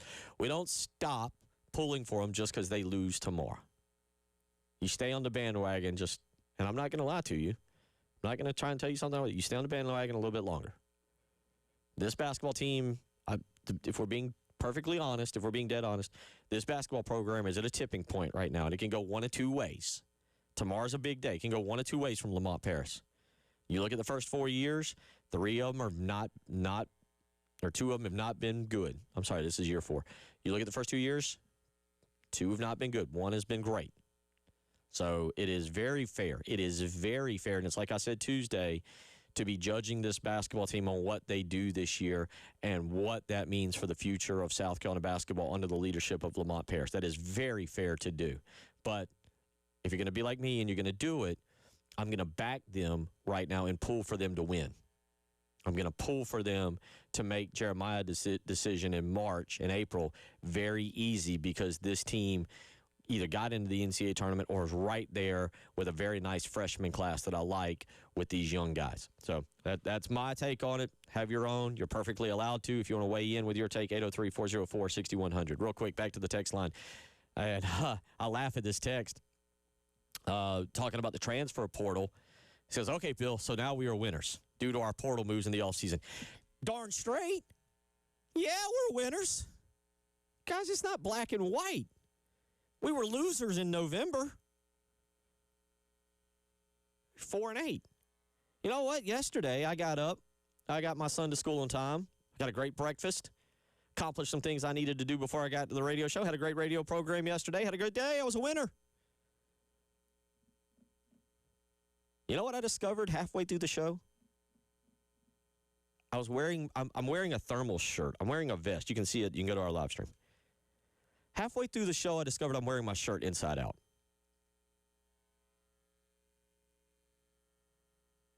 I'm losing today. I am quite the loser. I went and changed. I changed. I put my shirt on correctly.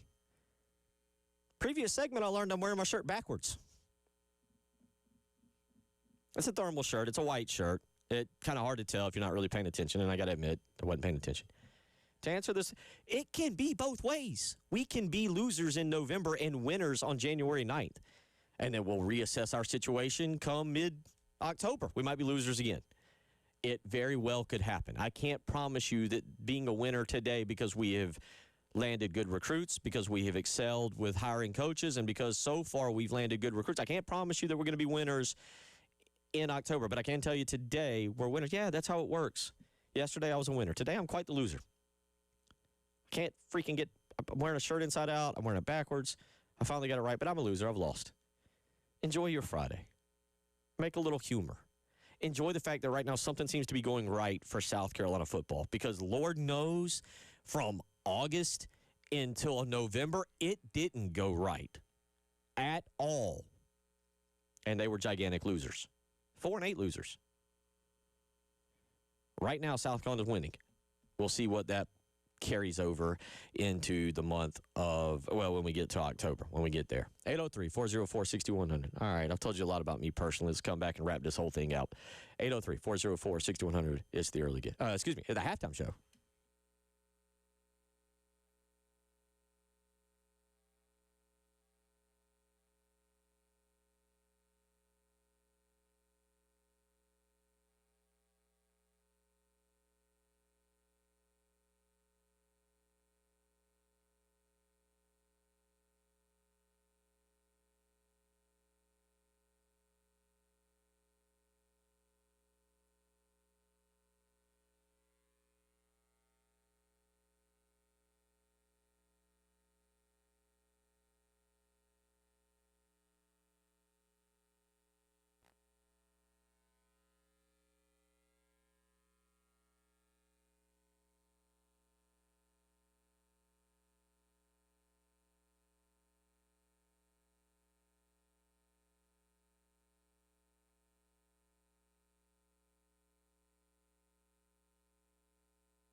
truthfully not the way you want to start the weekend and learn at roughly 2:15 that you're a loser because you got your shirt on inside out. But that happened, and I'll recover, and I'll be a winner tomorrow. Great day. Going to be a great weekend. Hope you are lining up a great weekend. We got football tonight. I am taking Indiana.